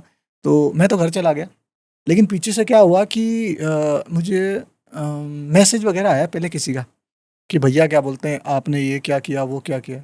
मैं पहले कपड़े सेट हटी खोल रहा था, मैं कहा क्या किया मैंने, तो मैसेज देखा कि आपने क्या बोला था, पता नहीं क्या, कि किसी की वो बहन है, पता नहीं क्या था, उसको आपने छेड़ दिया। अच्छा। है ना, पता नहीं ऐसा ही कुछ हुआ था, मेरे को तो पूरा रैंडम याद है। मैंने बोला यार मैंने किसकी बहन को छेड़ दिया, और मैं गौर से सोचा, मैंने बोला यार एक तो मैं छेड़ाछाड़ी तो करता नहीं किसी की बहन बेटी को, और दूसरी चीज ऐसा होता है ना कि अपनी लाइफ थोड़ी ऐसी, क्या पता चलते फिरते किसी ने स्माइल करी हो, अपन ने स्माइल कर दी हो, तो वो भी लोगों ने इतना तो चलो हर कोई गलती कर लेता है। मैंने बोला ऐसा कहीं हो गया हो, तो मैं सोच रहा पूरा कि यार किसी की तरफ स्माइल कर दी हो या किसी ने ऐसा हो गया हो, बाकी छेड़ाछाड़ी तो कुछ था, मेरे को याद नहीं है। फिर मैंने बोला यार क्या हुआ, तो ऐसे ऐसे, मेरे को पूरा क्लियर याद नहीं आ रहा। तो उन्होंने बोला कि यार ऐसे राहुल भाई हैं, तो ऐसे ऐसे वो आपके लिए बोल रहे हैं, हम तो आपके लिए अच्छा सोचते थे वहाँ पे कि ये कर दिया वो कर दिया। तो मैंने क्या किया कि मैंने मैसेज किया, और मेरे को क्या किसी ने उसका नाम नहीं लूँगा, उसने बताया भी था कि यार राजीव भाई आपने ऐसा कुछ करा है क्या। मैंने बोला भाई मैंने तो कुछ नहीं करा। कि वो बोल रहे थे यार मैंने मामला दबा दिया। मैंने बोला यार मामला हुआ है मेरे को खुद पता नहीं है और मामला दबा दिया। मेरे बात रहेगी, मैंने कहा पूछना पड़ेगा। तो मैंने सिंपल कॉल किया, मैंने वो सोचा यार राहुल भाई से पूछ लेते हैं, क्योंकि राहुल भाई मेरे पहले से कांटेक्ट में थे। वो पहले उन्होंने बोला राहुल भाई ने वी प्रोडक्शन से हैं, ठीक है। तो उन्होंने बोला यार कुछ काम वाम करेंगे साथ में, और कुछ आर्टिस्ट वगैरह मुझे चाहिए आपके अच्छे कांटेक्ट में करवाना। मैं बोला ठीक है भाई। मेरी हमारी फ़ोन पे बात होती थी, फर्स्ट टाइम शादी में मिले थे, मेरी कोई ऐसी उनसे कोई ना तो दुश्मनी ना कोई बातचीत थी। फिर अचानक से मैंने बोला यार उनसे मेरा कुछ नहीं है, ये कैसे हो सकता है। मैंने फ़ोन किया, मेरा फ़ोन काट दिया। मैंने फ़ोन किया, फिर काट दिया, 2-3 बार काट। अब ठीक है काट दिया, कोई बात नहीं। अब मैसेज आया मेरे पास टेक्स्ट मैसेज में। अच्छा। तो वो टेक्स्ट मैसेज में कुछ पता नहीं, अब तो इतनी चीज़ें याद नहीं रहती। उनको कुछ लिखा था उन्होंने कि मैं ये कर दूंगा वो कर दूंगा, मैं तुझे मैं देख लूँगा, ऐसी कुछ मैसेज आया था। तो मैंने उनको बोला कि भाई हुआ क्या, पहले क्लियर कर लें, एक बार फ़ोन पे बात कर लेते हैं। कुछ मिसअंडरस्टैंडिंग होगी, कोई चीज़ हो, मुझे भी कुछ पता चला है तो हम बात कर लेते हैं। लेकिन भैया वो तो मैसेज में थोड़ा गाली गलौज वाला मामला हो गया। मेरा क्या है शुरू से खून खोलता है, मैं क्या अगले पीछे जो शुरू के 2 मिनट होते हैं तब तक मैं ये संभालने की कोशिश करता हूँ शुरू को कि मेरा शैतान नहीं निकले। उससे पहले मैं क्या करूँ, उसको बोलता हूँ भाई एक बार हम कोई चीज़ है मुझे बता, अपन कुछ कर सकते हैं देख। जब वो एक लेवल पे आ जाता है कि नहीं क्या बोलते हैं, नहीं मैं तो मैं ही हूँ, तब मैं बोलता हूँ तू कुछ नहीं है। तब मैं यही बोलता हूँ तू कुछ नहीं है, तेरे जैसे तो मैं नाश्ते में खा जाता हूँ तो फिर मेरा दिमाग ख़राब हो जाता है। तो मैंने फ़ोन किया, फिर सीधा 2-3 बार फ़ोन किया, फ़ोन उठाया। अब भैया वो लोग पार्टी में थे। अब मैंने मोनिश भाई की शादी में यूँ देख लो, किसी से पूछ लो ना, दारू पिया था कुछ पिया था, वो लोगों ने दारू वगैरह सब पी थी। तो वो लोग क्या है कि नशे में थे, तो वो गाली गलौज करने लग गया, ठीक है। बारे में बात, तुमने वो लड़की को छेड़। मैंने बोला भाई मैंने किसी लड़की को नहीं छेड़ा। तो वो गाली गलौज करने लगा, मेरा निकल गया फिर जानवर। मैंने ढंग से उसको बोला कि उसने एक चीज़ बोली मुझे, ये उसको भी याद है, अब तो सब सोल्व हो गया। एक बाप की औलाद है तो यहाँ धनवा रिसोर्ट आ जा, अब भी के अभी तुझे मैं बताता हूँ मैं क्या चीज़। ये चीज़ सबको पता है ऑनलाइन। मैंने बोला कि धनवा रिसोर्ट अब भी आऊँगा, अभी का अभी, है ना, और अकेला आऊँगा, तेरे पास तो वहाँ टीम भी है। ये आपने लाइव आके बोला था? ये चीज़ मैंने पहले उसको बोली, सुनो। अच्छा। मैंने बोला मैं अकेला आऊँगा, है ना, वहाँ पे, और टेंशन मतलब वहाँ की स्टोरी भी डालूंगा, दिखाऊंगा भी कि मैं आया था, अकेला आऊँगा, तेरे पास तो टीम के लोग हैं वहाँ पे, और भी तो बुला ले, मैं अकेला आऊँगा, देख लेना, और तेरे को जो करना है ना, तूने बोला ना एक बाप की औलाद, आ रहा हूँ मैं, ठीक है भाई साहब। मैंने शर्ट वापस फंसाई, गाड़ी घुमाई, और सीधा मैं लाइव आके, तो गाड़ी चल रही, मैंने बोला ये गाड़ी देख ले पूरी खाली है ना, ये यूट्यूब वगैरह मिल जाएगा आपको लाइव मेरा। मैंने बोला मैं ये गाड़ी दिख रही पूरी खाली दिख रही है, अकेला आ रहा हूँ, जिसको बुलाना है बुला ले। इतना जिगरा है कि वहाँ पे अकेला खड़ा होके, और तू जितना है बुलाना उसको बोल देना कि राजवीर से लड़ना है, बुला ले जिसको बुलाना है, और धनवा रिसोर्ट में आ रहा हूँ। लाइव आया, ठीक है। उसके बाद में फ़ोन कर दिया, देख लिया तुम लाइव, अब मैं वहीं आ रहा हूँ, कर लेना। बोला आके तू फ़ोन कर बस। आधे रास्ते तक तो यही बात चल रही कि आ जा देख लेता हूँ। अब क्या हुआ कि अचानक से मोनिश भाई का फ़ोन आया मेरे पास, और कौशल भाई का फ़ोन आया, राजवीर क्या कर रहा है ये वो, और ये सब चीज़ें सही नहीं लगती, और क्या बोलते हैं तू यहाँ नहीं आएगा ये वो। मैंने बोला देखो मोनीश भाई, मैं आपको मेरा आपका पर्सनल मैटर है, ठीक है, आप उसको साइड रखो, आप इस मामले में मत बोलो। क्या हुआ, वहाँ बात अलग आ गई, अकेला आके दिखा, ये दिखा वो दिखा, मेरा कुछ आप उससे एक बार पूछो, मेरी कोई गलती नहीं थी, ठीक है, फिर भी मेरे को ये सब चीज़ें बोली गई और मैं सुनता नहीं, और मैं वहाँ पे आऊँगा, बाकी बात वहीं करूँगा। तो मोनीश भाई ने एक बार संभालने की कोशिश करी, फिर मोनीश भाई बोले मेरी बात नहीं मानेगा। मैं मोनीश भाई मान लेता, पर ये बात नहीं मानूंगा। तो मोनीश भाई ने बोला कि ठीक है, तुम्हारे जो मर्जी पड़े तुम करो, ठीक है। ऐसे करते मोनीश भाई बोला मैं तो यहाँ से जा रहा हूँ। तो मोनीश भाई तो वहाँ पे चले गए धनवा रिसोर्ट से। अब क्या हुआ कि उन लोगों की बातचीत हुई होगी, है ना, तो पता नहीं किसने बोला, मोनीश भाई ने बोला हो या कोई ने भी बोला हो, या उन्होंने खुद सोचा हो कि यार चल लेते हैं यहाँ से, या नहीं गए हो रिसोर्ट में, मुझे नहीं पता। मैं पहुंच गया भैया, वहाँ पहुंचा मैंने सीधी गाड़ी गेट के ऊपर, है ना, जाके वहाँ बिल्कुल गेट पे खड़ी कर गया, और सीधा क्या नाम मैं गेट के मारने लग गया लाते, और वहीं पे क्या नाम मैंने स्टोरी डाल दी, लाइव आ गया। मैंने बोला देख गेट के बाहर खड़ा हूँ, अकेला खड़ा हूँ, ये गाड़ी खड़ी, ये लाइट जल रही, और मैं गेट के बाहर खड़ा हूँ, बाहर निकलो। मैं ढंग से लाते मारी, ये वो, गेट बंद पूरा। फिर किसी ने बोला भैया यार कोई नहीं, सब चले गए। मैं फ़ोन करूँ, फ़ोन नहीं उठाया, फ़ोन किसी ने कुछ नहीं उठाया, पता नहीं शायद अंदर कहीं वो रह रहे हो, या बड़े देख रहे हाँ, या चले गए हो। पर मेरा इतना गुस्सा था कि मैंने कहा भाई तुम कर लो जो करना है, मैं उधर ही हूँ, कोई दिक्कत नहीं है। वहाँ पे भी क्या ना मेरी हिम्मत का क्या, अरे उस दिन सही बताऊँ किस्मत नहीं आया, अच्छी बात थी। लोग उनको ये लगा होगा कि इससे यार लड़े, पता नहीं क्या लगा, क्यों नहीं आए, या उनको ये लगा हो कि यार किसी को बुला के भी लाया हो। पर वहाँ अलग डार्क सीक्रेट था एक, वो मुझे ही पता है आज दिन तक। क्या? मेरा हमेशा का एक खास चीज है, मैं जब भी अकेला जाता हूँ ना, लोगों को लगता है कि मैं हिम्मत से अकेला कहीं भी पहुंच जाता हूँ, ठीक है। अब तो बहुत कम ये सब चीजें करता हूँ मैं ना, हमेशा बैकअप लेके जाता हूँ, बैकअप। और बैकअप ऐसा होता है कि मैंने बोला है कि मैं अकेला जा रहा हूँ, तो ये नहीं कि मेरे लोग हैं पीछे। मैंने अगर बोला है कि मेरे लोग हैं तो लोग हैं, नहीं है मैंने बोला नहीं है, मैं किसी को नहीं लेके आऊंगा, तो मैं नहीं लेके आया। लेकिन उस दिन मैंने मामला फंसा रखा था, क्योंकि मुझे इतना पता था कि भाई साहब यहाँ ज्यादा लोग होंगे, लड़ाई तो होगी होगी, और मैं अगर किसी को लेके जाऊंगा तो वो वाली बात हो जाएगी, इतनी जल्दी किसी को फोन करना है ये वो। मैंने कहा अपना जो चीज है वो रख लेते हैं, और आएंगे, सीधी बात है 2-4 तो आज निपटा ही देंगे टांगों पे, है ना। उस दिन ये चीज कभी क्लियर नहीं हुई, उस दिन मैं था सिस्टम अच्छा हुआ वो नहीं हुआ, वरना आज शायद ये कहानी नहीं होती, मेरी भी नहीं होती, सामने वालों की भी नहीं होती। तो ये हुआ मामला। फिर उसके बाद में क्या हुआ कि अब सुबह मैं फ़ोन कर, मैं रुकूं, मैं थोड़ी रुकूं, मैं तो भाई साहब फ़ोन कहाँ क्या किधर, मेरे जानने वाले में मैं चाहिए, ये आदमी चाहिए मेरे को, ठीक है कैसे। अब भैया उनके मैंने सोशल मीडिया पर डाल दिया कि इस आदमी ने मेरे को, अब मेरी पब्लिक पता है कैसी, मेरे लोगों को मैं थैंक यू बोलना चाहूँगा, बहुत सारा प्यार शुरू से ही। मैंने बोला इस आदमी ने मेरे को ऐसा बोला, भैया घुस गए कमेंटों में, भाई साहब उसके हर पोस्ट पे कमेंट पे गालियाँ, तेरा ये मतलब बैंड बजा, उसने कमेंट बंद कर दिया, ठीक है। अब वो हर आदमी को मैसेज में रिप्लाई दे रहा कि मेरी बहन को छेड़ा, क्योंकि उसको चाहिए थी मतलब सहानुभूति टाइप की थोड़ी कि यार भैया, मतलब अब लोगों को तो कैसे ना कैसे मैनिपुलेट, लोग बोल रहे भैया आपने बहन छेड़ा, हो नहीं सकता। मैंने बोला नहीं छेड़ा भाई, आधे लोगों में रिप्लाई, मतलब वो मामला ऐसा ही वो दबा रहा है, ठीक ऐसे चल रहा। और फिर उसके बाद में ये सब बहुत ज़्यादा हो गया सोशल मीडिया। अब उसका भी क्या है कि शूटिंग वगैरह का काम है, तो उसमें क्या है कि दिक्कत आती सही बहुत सारी चीज़ें, तो शायद कुछ लोगों ने समझाया और सारी चीज़ें कि यार तुम लोगों को सेटलमेंट करना चाहिए। मैंने बोला मेरे को मिलना है, मेरे को माफ़ी मांगे आदमी तब भी, नहीं तो मैं नहीं रुकूँ, मैं तो पकड़ूँ, ये वाली बात चल रही। अब मेरा तो ऐसा हो जाता है कि मेरे को तो एक बार लड़ाई होगी तो आर और पार वाला काम है, या तो वो या मैं, उसके पास पावर होगा तो मुझे खत्म कर देगा, नहीं तो मैं निपटा दूंगा। तो फिर क्या हुआ, मुनीश भाई वगैरह ने बोला समझौता करा दे, तेरे को माफ़ी चाहिए ना, माफ़ी दिला देते हैं, ठीक है। तो वो बोले कि माफ़ी, हाँ मैंने कहा माफ़ी चाहिए, तो बोले मैं बोल दूँ, फ़ोन कर लूँ राजीव भाई को, ऐसे माफ़ी कॉन्फ्रेंस में। मैंने बोला नहीं, अब हो गया ऑनलाइन मामला, अब तो स्टोरी लगेगी और वहीं माफ़ी होगी कि राजीव भाई गलती होगी। तो वो बोल रहे कि आप भी सॉरी बोल दो, मैं भी बोल देता हूँ। मैंने कहा मैं नहीं, मैं तो बोलूँ ही नहीं, मेरी कोई गलती नहीं है, रिपीट वाली क्या बात होगी, तुम बोल रहे हो मैं बोल रहा हूँ। मैंने बोला आप बोल दो, सीधी सी बात है कि सॉरी राजीव भाई, मैंने आपके बारे में गलत सोच लिया था और इस वजह से मिसअंडरस्टैंडिंग होगी, क्लियर मैटर। फिर वो बोले, मेरे को पर्सनली फ़ोन आया कि भाई यार मेरी भी इज्जत है, थोड़ा ऐसा ऐसा करेंगे सोशल मीडिया पर तो थोड़ा ख़राब लगेगा अपन, मैं यहाँ बोल रहा हूँ ना आपको सॉरी। मैंने बोला भाई यार मेरे लोग मेरे लिए लड़ने मरने के लिए तैयार हो गए, कमेंटों में घुस गए, कहाँ कहाँ घुस गए। फिर उनके साथ तो धोखा हो गया ना, मैं कल तुम्हारे गले पे हाथ धर के कोई बात नहीं बोलेंगे यार दोनों है तो क्या है, चूती है क्या ऐसा सोचेंगे हमारे लिए। मैं बोला नहीं, पब्लिक होना चाहिए, मामला पब्लिक हो चुका।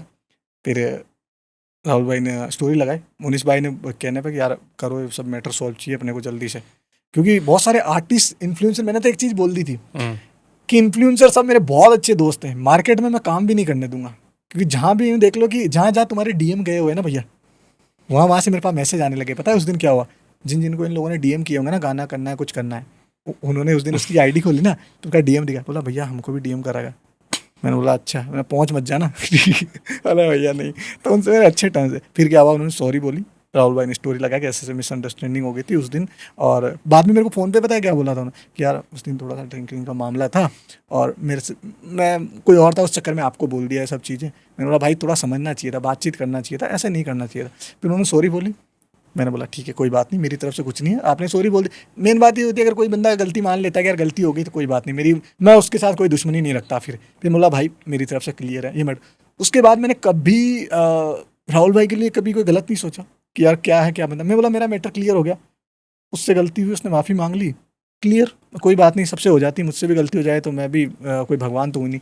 तो ये होता है कि अगर आदमी चाहे तो अपनी रंजिश वगैरह खत्म कर सकता है। बस ये है कि थोड़ा सा क्या है कि जिसकी गलती हो उसको झुकना पड़ता है। मैं तो एक ही सीख दूंगा कि अगर आपकी किसी की गलती है तो उसको झुक जाना चाहिए, और सामने वाले को बड़ा दिल रख के उसको भूल जाना चाहिए, माइंड में नहीं रखना चाहिए। तो मैं भी भूल गया।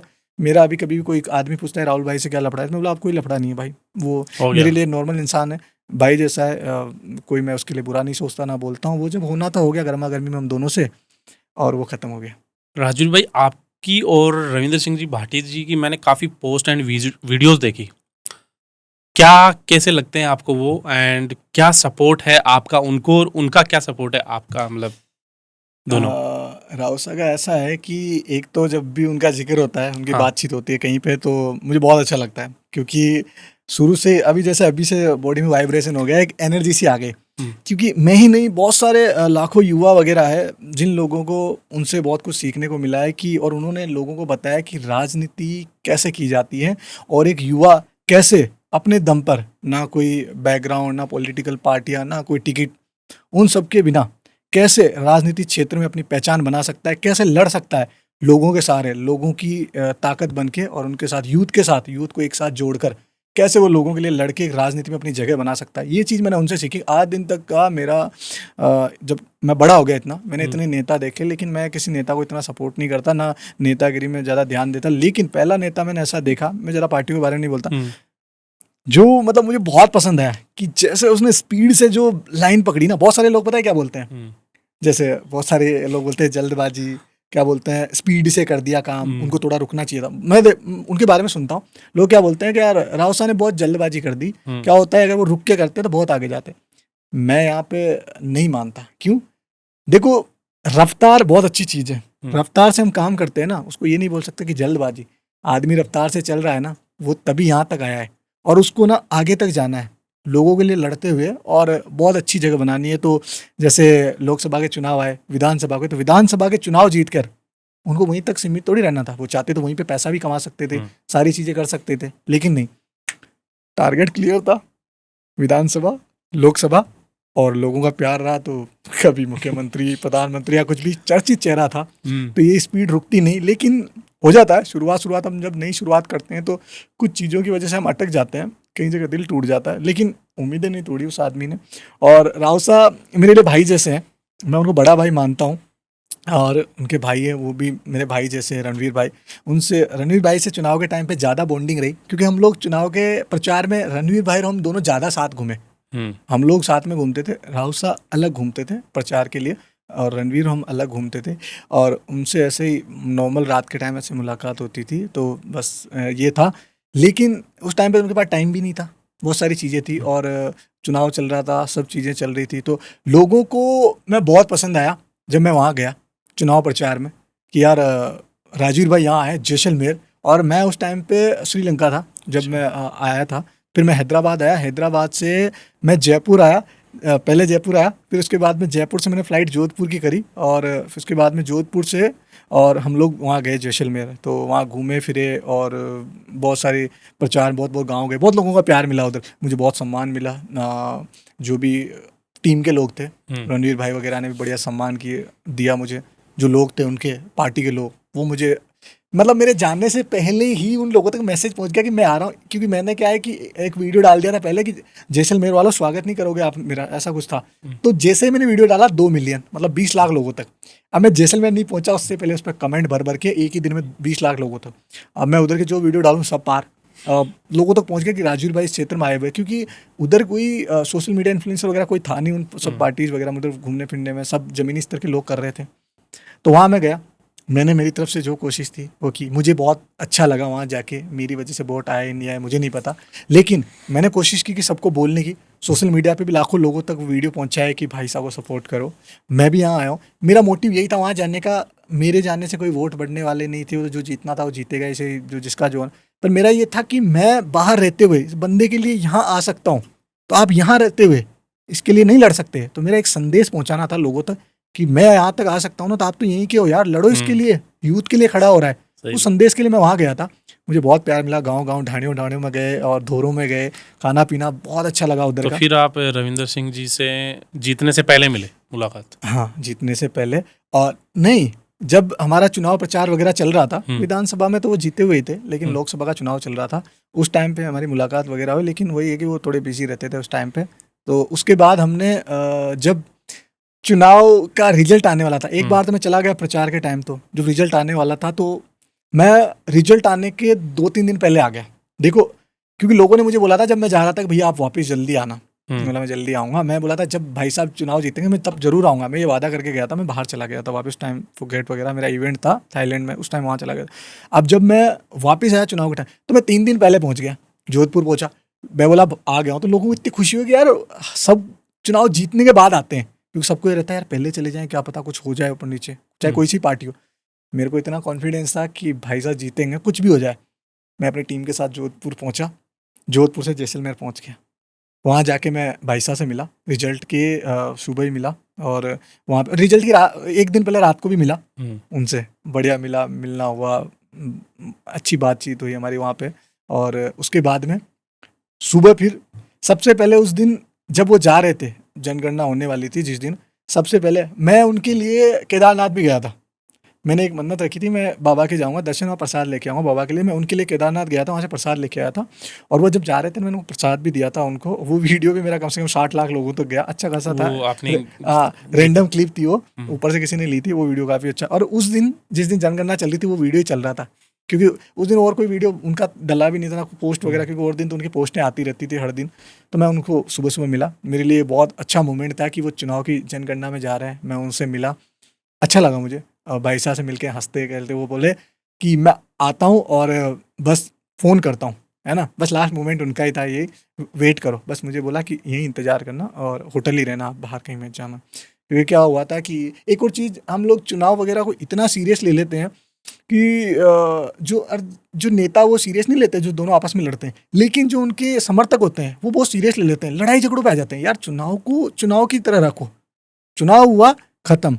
आप दूसरी पार्टी को सपोर्ट करते हो, मैं दूसरी पार्टी को सपोर्ट करता हूँ, तो आप मेरी रिस्पेक्ट करो, मैं आपकी रिस्पेक्ट करता हूँ। हम दोनों की सोच अलग अलग है, तो आप किसी को भी इंडिपेंडेंट हो, आप किसी को भी सपोर्ट कर सकते हो, मैं उसको कर रहा हूँ। आपको मुझसे नहीं लड़ना चाहिए, मुझे आपसे। लेकिन चुनाव में क्या होता है, लड़ाइयाँ होती है। यार क्यों लड़ाइयाँ होनी, जनता डिसाइड करेगी ना। हमको जनता को बताना है कि भाई हम बेस्ट हैं, आप बताओ आप बेस्ट हो। मैंने कभी भी चुनाव में, एक चीज़ आप क्लियर देख लेना, मैं जब भी जिस विधानसभा क्षेत्र में या किसी भी क्षेत्र में गया चुनाव के लिए, मैंने कभी भी ये नहीं बोला कि यार ये नेता ये है, ये नेता वो है, ये नेता को तो हराओ, इसको वो करो, इसकी तो वो हरकतें। नहीं, मैंने मेरे जो पक्ष का आदमी उसके लिए बोला कि ये बेस्ट है। सामने वाले से मुझे मतलब ही नहीं है, मेरा वाला बेस्ट। मैंने बोला भाई साहब बेस्ट है, इनको आपको सपोर्ट करना है। तो दूसरे को मेरा दुश्मन होना ही नहीं चाहिए। अगर मैं आपके नेता को बहुत कुछ बोलता हूँ पर्सनली, चुनावी तौर पे तो थोड़ा बहुत चल जाता है, पर्सनली बोलता हूँ तो आप मेरे लिए बुरा सोच सकते हो। मैंने कभी नहीं बोला। तो इसी वजह से थोड़े चौधरी समाज के लोग मेरे अच्छे खासे, रानीवाड़ा से इधर से रतन जी खड़े होते हैं, उधर से बहुत अच्छे समर्थक थे। तो थोड़े वो जो ज़्यादा समझदार नहीं थे और जिन्हें बुद्धि नहीं थी, बुद्धि वाले समझ जाते हैं कि चुनाव है, इन सब चीज़ों में ध्यान नहीं देते, वो थोड़े से मेरे खिलाफ हो गए। धमकियाँ भी आती थी, ये सब चीज़ें हैं, और क्षेत्र में भी, पर कोई बात नहीं, चलता रहता है चुनाव में ये। तो उनका थोड़ा नेगेटिव रिस्पॉन्स मिला, मेरे फॉलोअर भी घटे उन लोगों के। फिर लेकिन वही होता है कि राजपूत समाज के अच्छे खासे समर्थक मिले, अच्छा प्यार मिला उनका, राजपूत और भी समाज के लोग। मेरे क्या है कि 36 कौम के लोगों का अच्छा प्यार रहता है, लेकिन राजपूतों का मुझे हमेशा से, मतलब इस चुनाव के बाद बहुत अच्छा प्यार मिला कि हाँ दिल से ये चीज़ें हैं। और चौधरी समाज के मेरे बहुत सारे अच्छे दोस्त हैं, पर्सनल दोस्त हैं, जो राव साहब को भी सपोर्ट करते हैं, और इवन मेरे साथ भी आज भी हैं, अच्छे जुड़े हुए हैं, कभी उनको मेरी किसी चीज़ से प्रॉब्लम नहीं होती। और कभी मैं कहीं और चुनावी क्षेत्र में चला जाता हूँ तो उस कम्युनिटी का खिलाफ होता है तो वो कभी मेरे खिलाफ नहीं होता है। सबको पता है चुनाव है, होता रहता है। रविंद्र सिंह भाटी जी हम्म, एंड अशोक गोदारा जी पहले काफी साथ दिखते थे वीडियोस में एंड रील्स में, चुनाव के बाद वो एक साथ नहीं दिखते, इसके पीछे क्या कारण हो सकता है, आपका क्या ओपिनियन है? देखो, मुझे पर्सनल चीज़ें तो नहीं पता कि उन लोगों के बीच में क्या हुआ होगा, लेकिन क्या होता है कि भाई साहब का जैसे मैंने नेचर वगैरह देखा है, सारी चीज़ें देखी, वो किस हिसाब के हैं। मैं इवन अभी तो 10-15 दिन पहले ही मिला था उनसे। वो हमेशा भाइयों की तरह मिलते हैं, किसी से उनको कोई ये नहीं है कि क्रेडिट लेना है, कुछ लेना है। वो आपसे कोई अपेक्षा नहीं रखेंगे। मुझसे कभी ये नहीं बोला कि राजवीर तुम ये करो, वो करो। मैं अगर कर रहा हूँ तो वो उसके लिए भाई समझ के कि मेरा भाई है तो ये मेरे लिए कर रहा है। तो मुझे कहीं न कहीं ऐसा लगता है कि जहाँ तक मेरा एक ओपिनियन है, मैं जहाँ तक लोगों को समझा हूँ, हम्म, सोशल मीडिया में मेरे को बहुत ज़्यादा नॉलेज है, तो अशोक भाई को मैंने सोशल मीडिया पे देखा, रउसा की वजह से सोशल मीडिया पे चर्चित हुए सारी चीज़ें, तो उन्होंने सपोर्ट किया, ठीक है, ओके। रउसा अपनी लोकप्रियता की वजह से वैसे ही चल रहे थे। उनके साथ-साथ जितने भी, चाहे आपने देखा होगा 2 न्यूज़ वाले भी फ़ेमस हुए थे रउसा के चक्कर में उस क्षेत्र के, जो आज भी अपनी अच्छी खासी पूरी न्यूज़ चला रहे हैं। वो रउसा की वजह से ही हुए, हेलीकॉप्टर घूमने, उनकी न्यूज़ चलाने, उन्होंने कोलैब करने की वजह से वो फ़ेमस हो गए आज अपने। तो ये अशोक भाई भी उसकी वजह से फ़ेमस हुए, फॉलोइंग हुई, सारी चीज़ें हुई। एक चीज़ है कि चकाचौंध और एकदम से आदमी फ़ेमस होने लगता है ना, तो उसको फिर क्या है, होप बढ़ जाती है। तो मुझे ऐसा लगता है कहीं न कहीं कि उनको और ज़्यादा होप बढ़ गई होगी कि यार मुझे तो कुछ बनना है। तो जब अभी चुनाव ना होने वाले थे, तब ऐसा लगता है मुझे, मेरे सूत्रों से पता चलता है कि वो भी चुनाव में खड़ा होने का मतलब तैयारी का था कि मुझे भी खड़ा होना है। लेकिन बात ऐसी थी ना कि कहीं जगह राव साहब मजबूर थे कि वो उसको सपोर्ट नहीं कर सकते। मेरे को ऐसा लगा, वो लोग सपोर्ट नहीं कर सकते। यार क्या होता है, वो खुद चुनाव में है, उस दूसरे को सपोर्ट करना। कहीं जगह क्या होता है कि जिस जगह से क्या पता अशोक भाई खड़े होने वाले हो, उस जगह उनके अपोजिशन या कम्युनिटी के लोग हो, तो क्या होगा कि अगर वो उनके खिलाफ उसको सपोर्ट करे तो कम्युनिटी वाले वोट भी कटेंगे। सारी चीज़ें होगी ना कि यार ये तो ऐसा हो गया है, तो समाज के खिलाफ कर रहा है। बहुत सारी चीज़ें होती है आजकल। क्या है, समाज तो हर जगह, राजस्थान की राजनीति में समाज तो बहुत मायने रखती है लोगों के लिए। तो ऐसी कुछ चीज़ें हुई हो क्या पता, तो इसकी वजह से राव साहब मजबूर हो, क्या पता उनको चुनाव वगैरह में सपोर्ट नहीं कर पाए हो, या ऐसा, या उनको ये से होप हो अशोक भाई को कि मेरे को तो सपोर्ट चाहिए, मेरे को तो ये। तो कई बार मजबूर हो जाता है आदमी कि यार मैं खुद अपने करियर की दौड़ में हूँ, अभी लोगों के लिए कुछ करना चाहता हूँ, आप मेरा साथ दे रहे हो, ओके। बट ये ना कि मैं मजबूरन आपको ऐसा थोड़ी ना कि लोगों के भाई अब इसको भी आप ये बनाओ वो बनाओ, तो ऐसी चीज़ें वो नहीं कर पाए हो, क्या पता जो 100% देना चाहिए वो नहीं दे पाए हो, तो इस वजह से फिर इनको बुरा लग गया और ये सब दोनों शायद अलग हो गए, ऐसा कुछ हो सकता है। बाकी राउसा से अभी मैं मिला 10-15 दिन से, बहुत अच्छा लगा, मतलब शांति से। तो मैं अभी मिला क्योंकि मैं बाहर चला गया था, अभी आया मैं वापस, उन्होंने बढ़िया प्यार से छोटे भाई की तरह बिठाया, हम लोग बातचीत की, क्योंकि मैं एक यात्रा कराने वाला हूँ, उसी के लिए मैं मिलने वाला था उनसे, तो मिला। उन्होंने बोला कि कैसे क्या प्लान हुआ, मैंने बोला आपसे सीखा, क्योंकि मैं राव साहब से बहुत सारी चीज़ें मैं सीखता हूँ, और सोशल मीडिया पे मैं बहुत कम लोगों का ऐसा होता हूँ कि मैं उनको चाहता हूँ और उनको पसंद करता हूँ। तो राव साहब को मैं बहुत ज़्यादा पसंद करता हूँ। जैसे मैं गाने में गीता बहन को पसंद करता हूँ, जैसे कि गीता बहन ने मेरी कई बार प्रोग्राम वगैरह में हाँ, देखा हमने। मेरी तारीफ की। मैं पहले शो करता था और प्रोग्राम, तो उसमें जाता था, तो गीता बहन में पब्लिक में आ रहा होता था, मेरे को ऐसे बोलती थी मेरा भाई आ रहा है और ये राजस्थान से है, तो भाई बोल के मुझे सम्मान देती थी गीता बहन। तो तब से मेरे दिल में उनके लिए रिस्पेक्ट है। अगर मेरे लिए कोई इतनी इज्जत देता है ना, तो मैं उसको ज़िंदगी भर नहीं भूलता। तो गीता बहन ने मुझे बहुत इज्जत दी, गीता बहन, पृथ्वी भाई, महेश भाई, उन लोगों ने मुझे हमेशा रिस्पेक्ट दी प्रोग्राम में, लाखों लोगों के बीच में।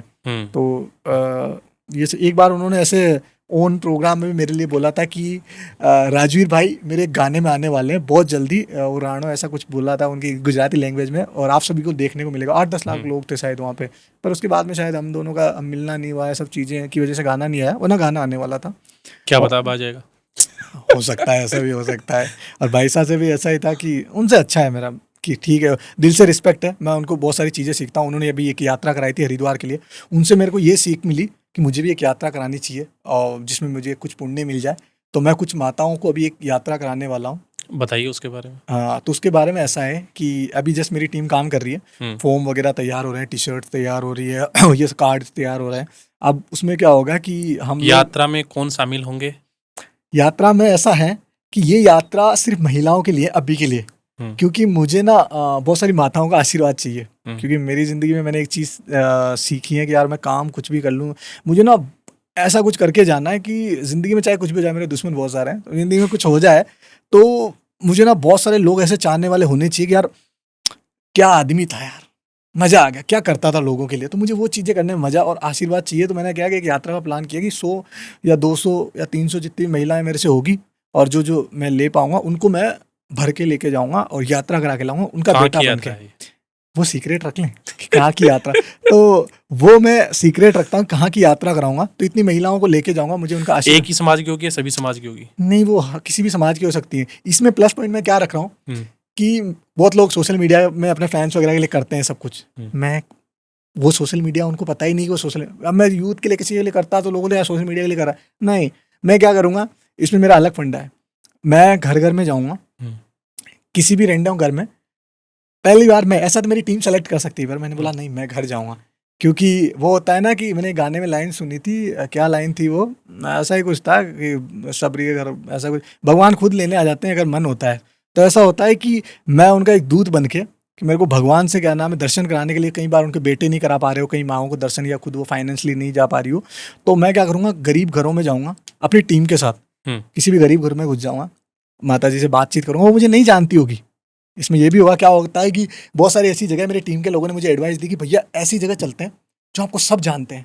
क्या आप जैसे गांव में घुसोगे ना, लोग आएंगे, इज्जत करेंगे, और क्या बात है, राजवीर जी आए, सम्मान माला वाला, और उनको लेके जाएंगे। मैंने बोला नहीं, यहाँ थोड़ा अलग करते हैं। माला बहुत पहन ली, बहुत सारी ऐसी इज्जत ले ली, अब मेरे को चाहिए रेंडम जाना है मुझे। घर में मुझे नहीं जानते हो, सोशल मीडिया क्या होती है, क्या उन्होंने देखा ही नहीं, रील रील क्या होता है, या मैंने क्या काम किए। मैं सीधा घर में जाऊँगा, माता ये वाली बात है, वो भले वो, अब इसमें ये भी है, वो मुझसे पूछ ले क्या है भाई, कौन है, क्या है, क्यों आया है? इतने सारे कहाँ लोगों को लेके देख के। जाएगा? हाँ, मैं उनको थोड़ी देर समझाऊंगा ऐसे, माता जी हम यहाँ यहाँ आपको यात्रा ले जाएंगे, थोड़ी देर बैठ जाएं, बातचीत करें। हो सकता है वो चाय भी नहीं पिलाएं, क्योंकि उनको नहीं पता ना मैं कौन हूँ, क्या कर रहे हैं। और मैं अगर ऐसे जगह पे जाऊँ जहाँ मेरी बहुत इज्जत है, तो मेरा सम्मान भी होगा। और पर मैंने बोला नहीं, अपने को ना रैंडम जाना है। तो मैं ऐसे जाऊँगा घर घर मेरी टीम के साथ, और मेरे को जहाँ लगेगा मैं बोलूँगा माता जी मेरे को आपको लेके जाना है यात्रा पे, आपका मन है, आप कभी जाना चाहते थे? वो बोले कि हाँ मेरा मन तो है, लेकिन मैं फाइनेंशियली स्ट्रॉन्ग नहीं थी, या फिर पैसों वगैरह की वजह से, या मेरे बेटे या काम की वजह से नहीं जा पाए। तो मैं बोलूँगा कि आपका ये बेटा आपको यात्रा पे लेके चलेगा। आपका बेटा नहीं ले जा पाया ना, कोई बात नहीं, मैं भी आपके बेटा जैसा हूँ, मैं आपको यात्रा पे लेके चलूँगा। तो मेरे को जहाँ जहाँ जो लगेगी ना कि यार इनका मन है भगवान से मिलने का, हाथों हाथ उनको कि आप चल रहे हैं मेरे साथ यात्रा पे। उसके बाद हम दूसरे घर में जाएंगे, जहाँ हमें लगेगा मन नहीं है किसी का, भाव नहीं है हमें बुलाने का। ट्रस्ट कैसे बिल्ड करोगे उनको? ये थोड़ा ये शंका तो रहेगी ना, पता नहीं कहाँ ले जाके कहीं छोड़ दिया तो। उनको ऐसा रहेगा कि उनके घर वालों को पूरा ट्रस्ट दिलाया जाएगा, आपके फॉर्म भरे जाएंगे, सारी चीज़ें बनी जाएगी, कार्ड आर्ड बनाएंगे, हमारे टीम के लोग हैं, आपका मेडिकल कराया जाएगा, सब चीज़ें, और फुल सिक्योरिटी के साथ। महिलाएं हैं तो उनको ये भरोसा दिलाया जाएगा कि आप महिलाएं हो, आपके साथ वॉलंटियर में कुछ लड़कियां भी रहेगी जो आपकी पर्सनल चीज़ों के लिए रखी जाएगी, और मेरे प्राइवेट लोग रहेंगे जो प्राइवेट सिक्योरिटी में, चाहे बाउंसर्स वगैरह, जो भी आपकी प्राइवेट सिक्योरिटी यात्रा तक, वो पूरा ध्यान रखेंगे। मैं कोशिश करूँगा कि पुलिस डिपार्टमेंट से बात करूँ एक दो कांस्टेबल की, अगर इस यात्रा में हो सके तो, नहीं तो मेरी प्राइवेट सिक्योरिटी रहेगी, और उनको खाना पीना रहना और यात्रा कराना पूरा निःशुल्क रहेगा, कोई पैसा नहीं कितने लगेगा। दिन की यात्रा है? अब ये यात्रा पे डिपेंड करता है कि मैं कहाँ की यात्रा करा रहा हूँ और किस धाम की करा रहा हूँ उनको यात्रा। और ये यात्रा बहुत यादगार रहेगी मेरी तरफ से, मैं जितना भी होगा उनके लिए व्यवस्था कराने की कोशिश करूँगा, मेरी जितनी क्षमता है। अब मैंने एक टारगेट रखा है कि जैसे लोग बहुत कुछ खाना खिलाते हैं, लोगों को ये करते हैं, तो सोशल मीडिया पर दिखाते हैं, मेरे को वो नहीं करना है कि मैं किसी को कुरकुरे चिप्स या खाना दे रहा हूँ, वो मुझे नहीं दे। मुझे ना कुछ चीज़ें करनी है, जैसे मेरा मन हो गया यात्रा करानी है तो मैं यात्रा करा दी मैंने, थोड़े दिन बाद मन हो गया कि यार पिताओं को यात्रा करानी है, तो पिताओं को, माताओं के बाद मुझे यार यूथ को लेके जाना है कहीं पे, कोई गेम करवाना है। मैं ऐसी ऐसी कुछ चीज़ें करवाता रहूँगा, मेरे से जितनी मैं अपने काम से या मेरे पास जितना पैसा हो सके उससे मैं कुछ करवा सकूँ, बीच बीच में मेरी क्षमता होगी तो मैं ऐसी चीज़ें कराऊँगा लोगों के लिए, ताकि उनको ये लगे कि यार क्या होता है कि हम कितना पैसा कमा लें, थोड़ा थोड़ा अच्छे काम में लगाते हैं ना, तो क्या होता है ना उसका फिर डबल दुगना तिगना ही निकलता है। चलो आप यहाँ पे ये भी बता दो, राजवीर भाई कितना कमाते हैं, कहाँ से कमाते हैं, कैसे कमाते हैं, क्या बिजनेस और क्या क्या बिजनेस है? ये क्या होता है कि ज़्यादा चीज़ें ऐसी हैं कहाँ कि से आते हैं इतने पैसे? ऐसे तो बैंक से आते हैं, पर ऐसा है, ज़्यादा तो क्या बताऊँ, ज़्यादा बताऊँगा तो फिर जो पता नहीं कोई अपने रिश्तेदार लोग हैं वो पहुंच जाएंगे। वैसे ही मेरे तो बैंक अकाउंट वगैरह किसी को पता नहीं है, लेकिन मेरा बैंक अकाउंट वगैरह पुलिस डेबिट फ्रीज वगैरह होते ही रहते हैं, मतलब हुए पड़े हैं अभी भी, तो वो फ्रीज कर देते हैं ज़्यादा अकाउंट। पैसे आते हैं इसलिए? हाँ, ट्रांजैक्शन वगैरह ज़्यादा हो जाते हैं, आते भी ज़्यादा है तो इसलिए फ्रीज मार देते हैं। बहुत सारे पैसे तो आपको मानोगे नहीं, कम से कम 20-30 लाख तो अकाउंट में फँस के पड़े होंगे और ऐसे फँसते रहते हैं। लीन मार भी हो जाते हैं, बैंक वाले भी कुछ नहीं कर पाते उसमें, क्या कर सकते हैं। लेकिन अब क्रिएटर्स को काम वगैरह जाते हैं तो करोड़ों का काम होता है तो आते क्या हैं। क्या बिजनेस करते हैं राजवीर रेवारी? बिजनेस तो ऐसा है कि बहुत सारे हैं, इसलिए मैं बताता नहीं हूँ किसी को, कुछ और बताना चाहेंगे? आज बता देता हूँ। डाउट क्लियर हो। हाँ, ऐसा है कि कुछ शोरूम वगैरह में पार्टनरशिप है, जिसमें पैसे इन्वेस्ट करके मेरी पार्टनरशिप है कि हाँ भाई इतना पैसा मैंने दे दिया, और मेरे को कोई मतलब नहीं है कि कितना आप कमा रहे हो नहीं कमा रहे हो, मेरे को महीने का इतना चाहिए, उतना मेरे पास आ जाता है, ठीक है। उसके बाद कुछ चीज़ें हैं जिसमें मैंने इन्वेस्टमेंट कर रखी है, उसका मुझे प्रॉफिट मिल जाता है, नाम नहीं बता सकता, ठीक है। हाँ, कोई बात नहीं। और उसके बाद क्रिएटर्स वगैरह है, उनको मेरी तरफ से काम जाता है। तो बड़े बड़े क्रिएटर्स हैं जिनकी अच्छी खासी लाखों करोड़ों की डील होती है, वो मेरे थ्रू होती है और मैं ब्रांड से डील कराता हूँ। तो क्या होता है कि वो पैसा भी मेरे से जाता है उनको, तो वो भी काम है अपना, क्रिएटर्स को काम देना अच्छी चीज़ है। तो ये इससे क्या है? हमारे रिलेशंस भी अच्छे होते हैं और पैसों वगैरह का भगवान की दया से अच्छा खासा बच जाता है, इसलिए मुझे कुछ काम करने की ज़रूरत नहीं पड़ती। ये सब काम की वजह से काम चल जाता है, ट्रैवल वगैरह ये सब चीज़ें। कितनी कार कलेक्शन है राजवीर भाई के पास? कारें तो ऐसी होती है कि मैं तो एक कार लेता हूँ हम्म, और मेरे को अगर वो चला ली, समझ में आ गई, हम्म, तो मैं बेच देता हूँ। मेरे को ऐसा नहीं कोई कार वार रखनी है, क्योंकि क्या होता है कि मेरे साथ इंसिडेंट भी हो जाते हैं। मेरे को क्या है, कार वार की इसलिए नीड नहीं पड़ती अभी हम्म। कि फ्लाइटों में रहता हूँ ना। पायलट अपना है ना।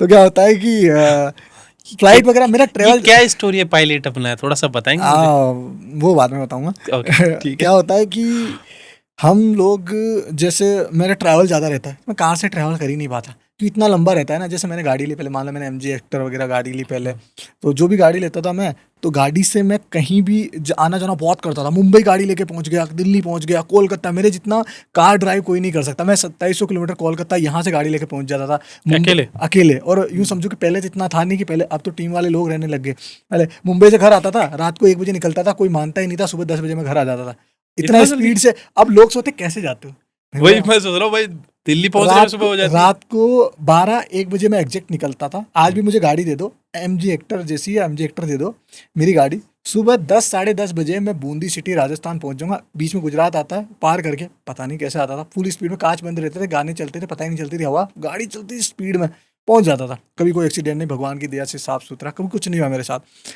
लेकिन फिर एक बार क्या हुआ कि पानी में गाड़ी डूब गई मेरी। एक्सीडेंट तो नहीं हुआ, लेकिन खड़ी खड़ी डूब गई, बताओ। सपनों में खोए हुए थे, गाड़ी कब चली गई पता नहीं सपनों चला। में तो क्या है कि मैं तो बैठा हुआ था ऐसे ही, और पानी बहुत ज्यादा आ गया, तो बताओ गाड़ी पानी में डूब गई। जवार भाटा आ गया है। अरे वो बचपन में सुना हुआ था कि जवार भाटा क्या होता है, कि वो अगर मुझे याद रहता तो मेरी गाड़ी नहीं डूबती। मैडम सिखाती थी कि जवार और भाटा, मैं पहले क्या समझता था, जवार और भाटा, जवार वो होती है जो खेतों में होती है ना, वो जवार होती है, भाटा मतलब पत्थर राजस्थानी भाषा में। तो थोड़ा कन्फ्यूजन बहुत मैडम को बोलता था। मैंने कहा मैडम ये जवार भाटू रोज रोज, फिर वो मैडम बहुत पकड़ के मेरे को खड़ा करके, और फिर ऐसे कानों को दोनों पकड़ के, देख सुन, हाँ मैं कहा बोल। तो उसमें वो बोलती थी बचपन में, जवार पानी का ऊपर उठना, भाटा नीचे उठना, ऐसे ऐसे ऐसे सिखाती थी। मैं बोला मैडम समझ गया, नहीं नहीं नहीं समझा, जवार भाटा। तो मैडम समझ गया। तो ऐसी ऐसी चीज़ें होती थी, फिर पर भी मैं भूल गया वो चीज़ें। तो वहाँ तो पे फिर बीच पे गाड़ी खड़ी क्यों करते थे? मेरा ऐसा होता था कि मैं रात वात में मेरे को जाना अच्छा लगता है कहीं पे भी, क्योंकि दिन में बहुत सारे मेरे क्या है कि तो दुश्मन बहुत ज़्यादा भरे पड़ गए अभी इस टाइम पे। ऐसा हो गया कि अब लोगों से दुश्मनियाँ बहुत हो रही हैं, तो मैं क्या है रात में बहुत पसंद करता हूँ कि क्यों होती है दुश्मनी इतनी? दुश्मनियाँ तो ऐसे हो जाती है, एक तो स्वभाव खराब है। हम्म, क्या होता है कि किसी की तू मैं सुन नहीं सकते। इवन यहाँ तक ऐसा होता है कि आज ही मैं रास्ते से आ रहा था, तो क्या बोलते हैं, दो दो लोग गाड़ियों वाले आपस में लड़ गए, अच्छा। गाड़ी रोड पे खड़ी करके।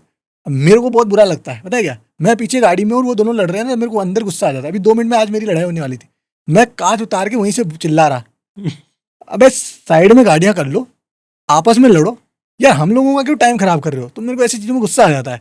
तो मैं यूँ लग रहा था 2 मिनट में वो क्या छूट गए है ना। मैं 2 मिनट में नीचे उतर के जाके और उसके धक्का मुक्की देके निकल, भाई तेरे को साइड में लड़ना नहीं आ रहा। हाँ, हम लोग पीछे चूतिया हैं जो वहाँ पे खड़े हुए हैं, और तुम लोग आपस में दादागिरी दिखा रहे हो। और कौन, एक ट्रैक्टर वाला और एक टेम्पो वाला, और हम कारों वाले लाइन में खड़े हैं। तो ऐसे मैं वो हर जगह घुस जाता हूँ, भाई साइड में लड़ लिया करो। और कहीं ब्रांड्स वगैरह से मेरी ऐसी होती है कि अनबन क्या होते हैं कि जो करोड़ों का कारोबार कर रहे हैं, 500-700 करोड़, 1000 करोड़, वो लोग कभी इज्जत से बात नहीं करते। हम्म, तो उनकी आदत पड़ी हुई है क्रिएटरों से और इन काम करने वालों। लेकिन मेरे को चाहिए इज्जत। मैं क्या है कि 2 ही लोगों से बेइज्जती बर्दाश्त कर सकता हूँ, फैमिली मेरी बेइज्जती करते हैं, मुझे कोई फ़र्क नहीं पड़ता। एक और कोई जैसे मान लो मेरी कोई ख़ास इंसान हो, वो मेरी बेइज्जती करते हैं, मुझे फ़र्क नहीं पड़ता, ठीक है? तो बाकी मेरे को बेइज्जती बर्दाश्त ही नहीं है, तो कोई मेरे को ब्रांड वगैरह कोई तू-तू मैं हो गई या उसने मुझे गलत बोल दिया, तो मैं कितना ही बड़ा ब्रांड होगा, उसको मैं हाथों हाथ गाली या कुछ भी लड़ाई कर लूँगा। अब वो ब्रांड क्या होता है, सीरियस ले लेते हैं। हुँ। या कहीं कुछ काम में ऐसा हो जाता है ना, हम लोगों की अनबन हो जाती है, करोड़ों की डीलों में क्या होता है, कुछ ना कुछ लफड़ा हो जाता है, तो ब्रांड पर्सनली लेके मेरे पीछे पड़ जाता है।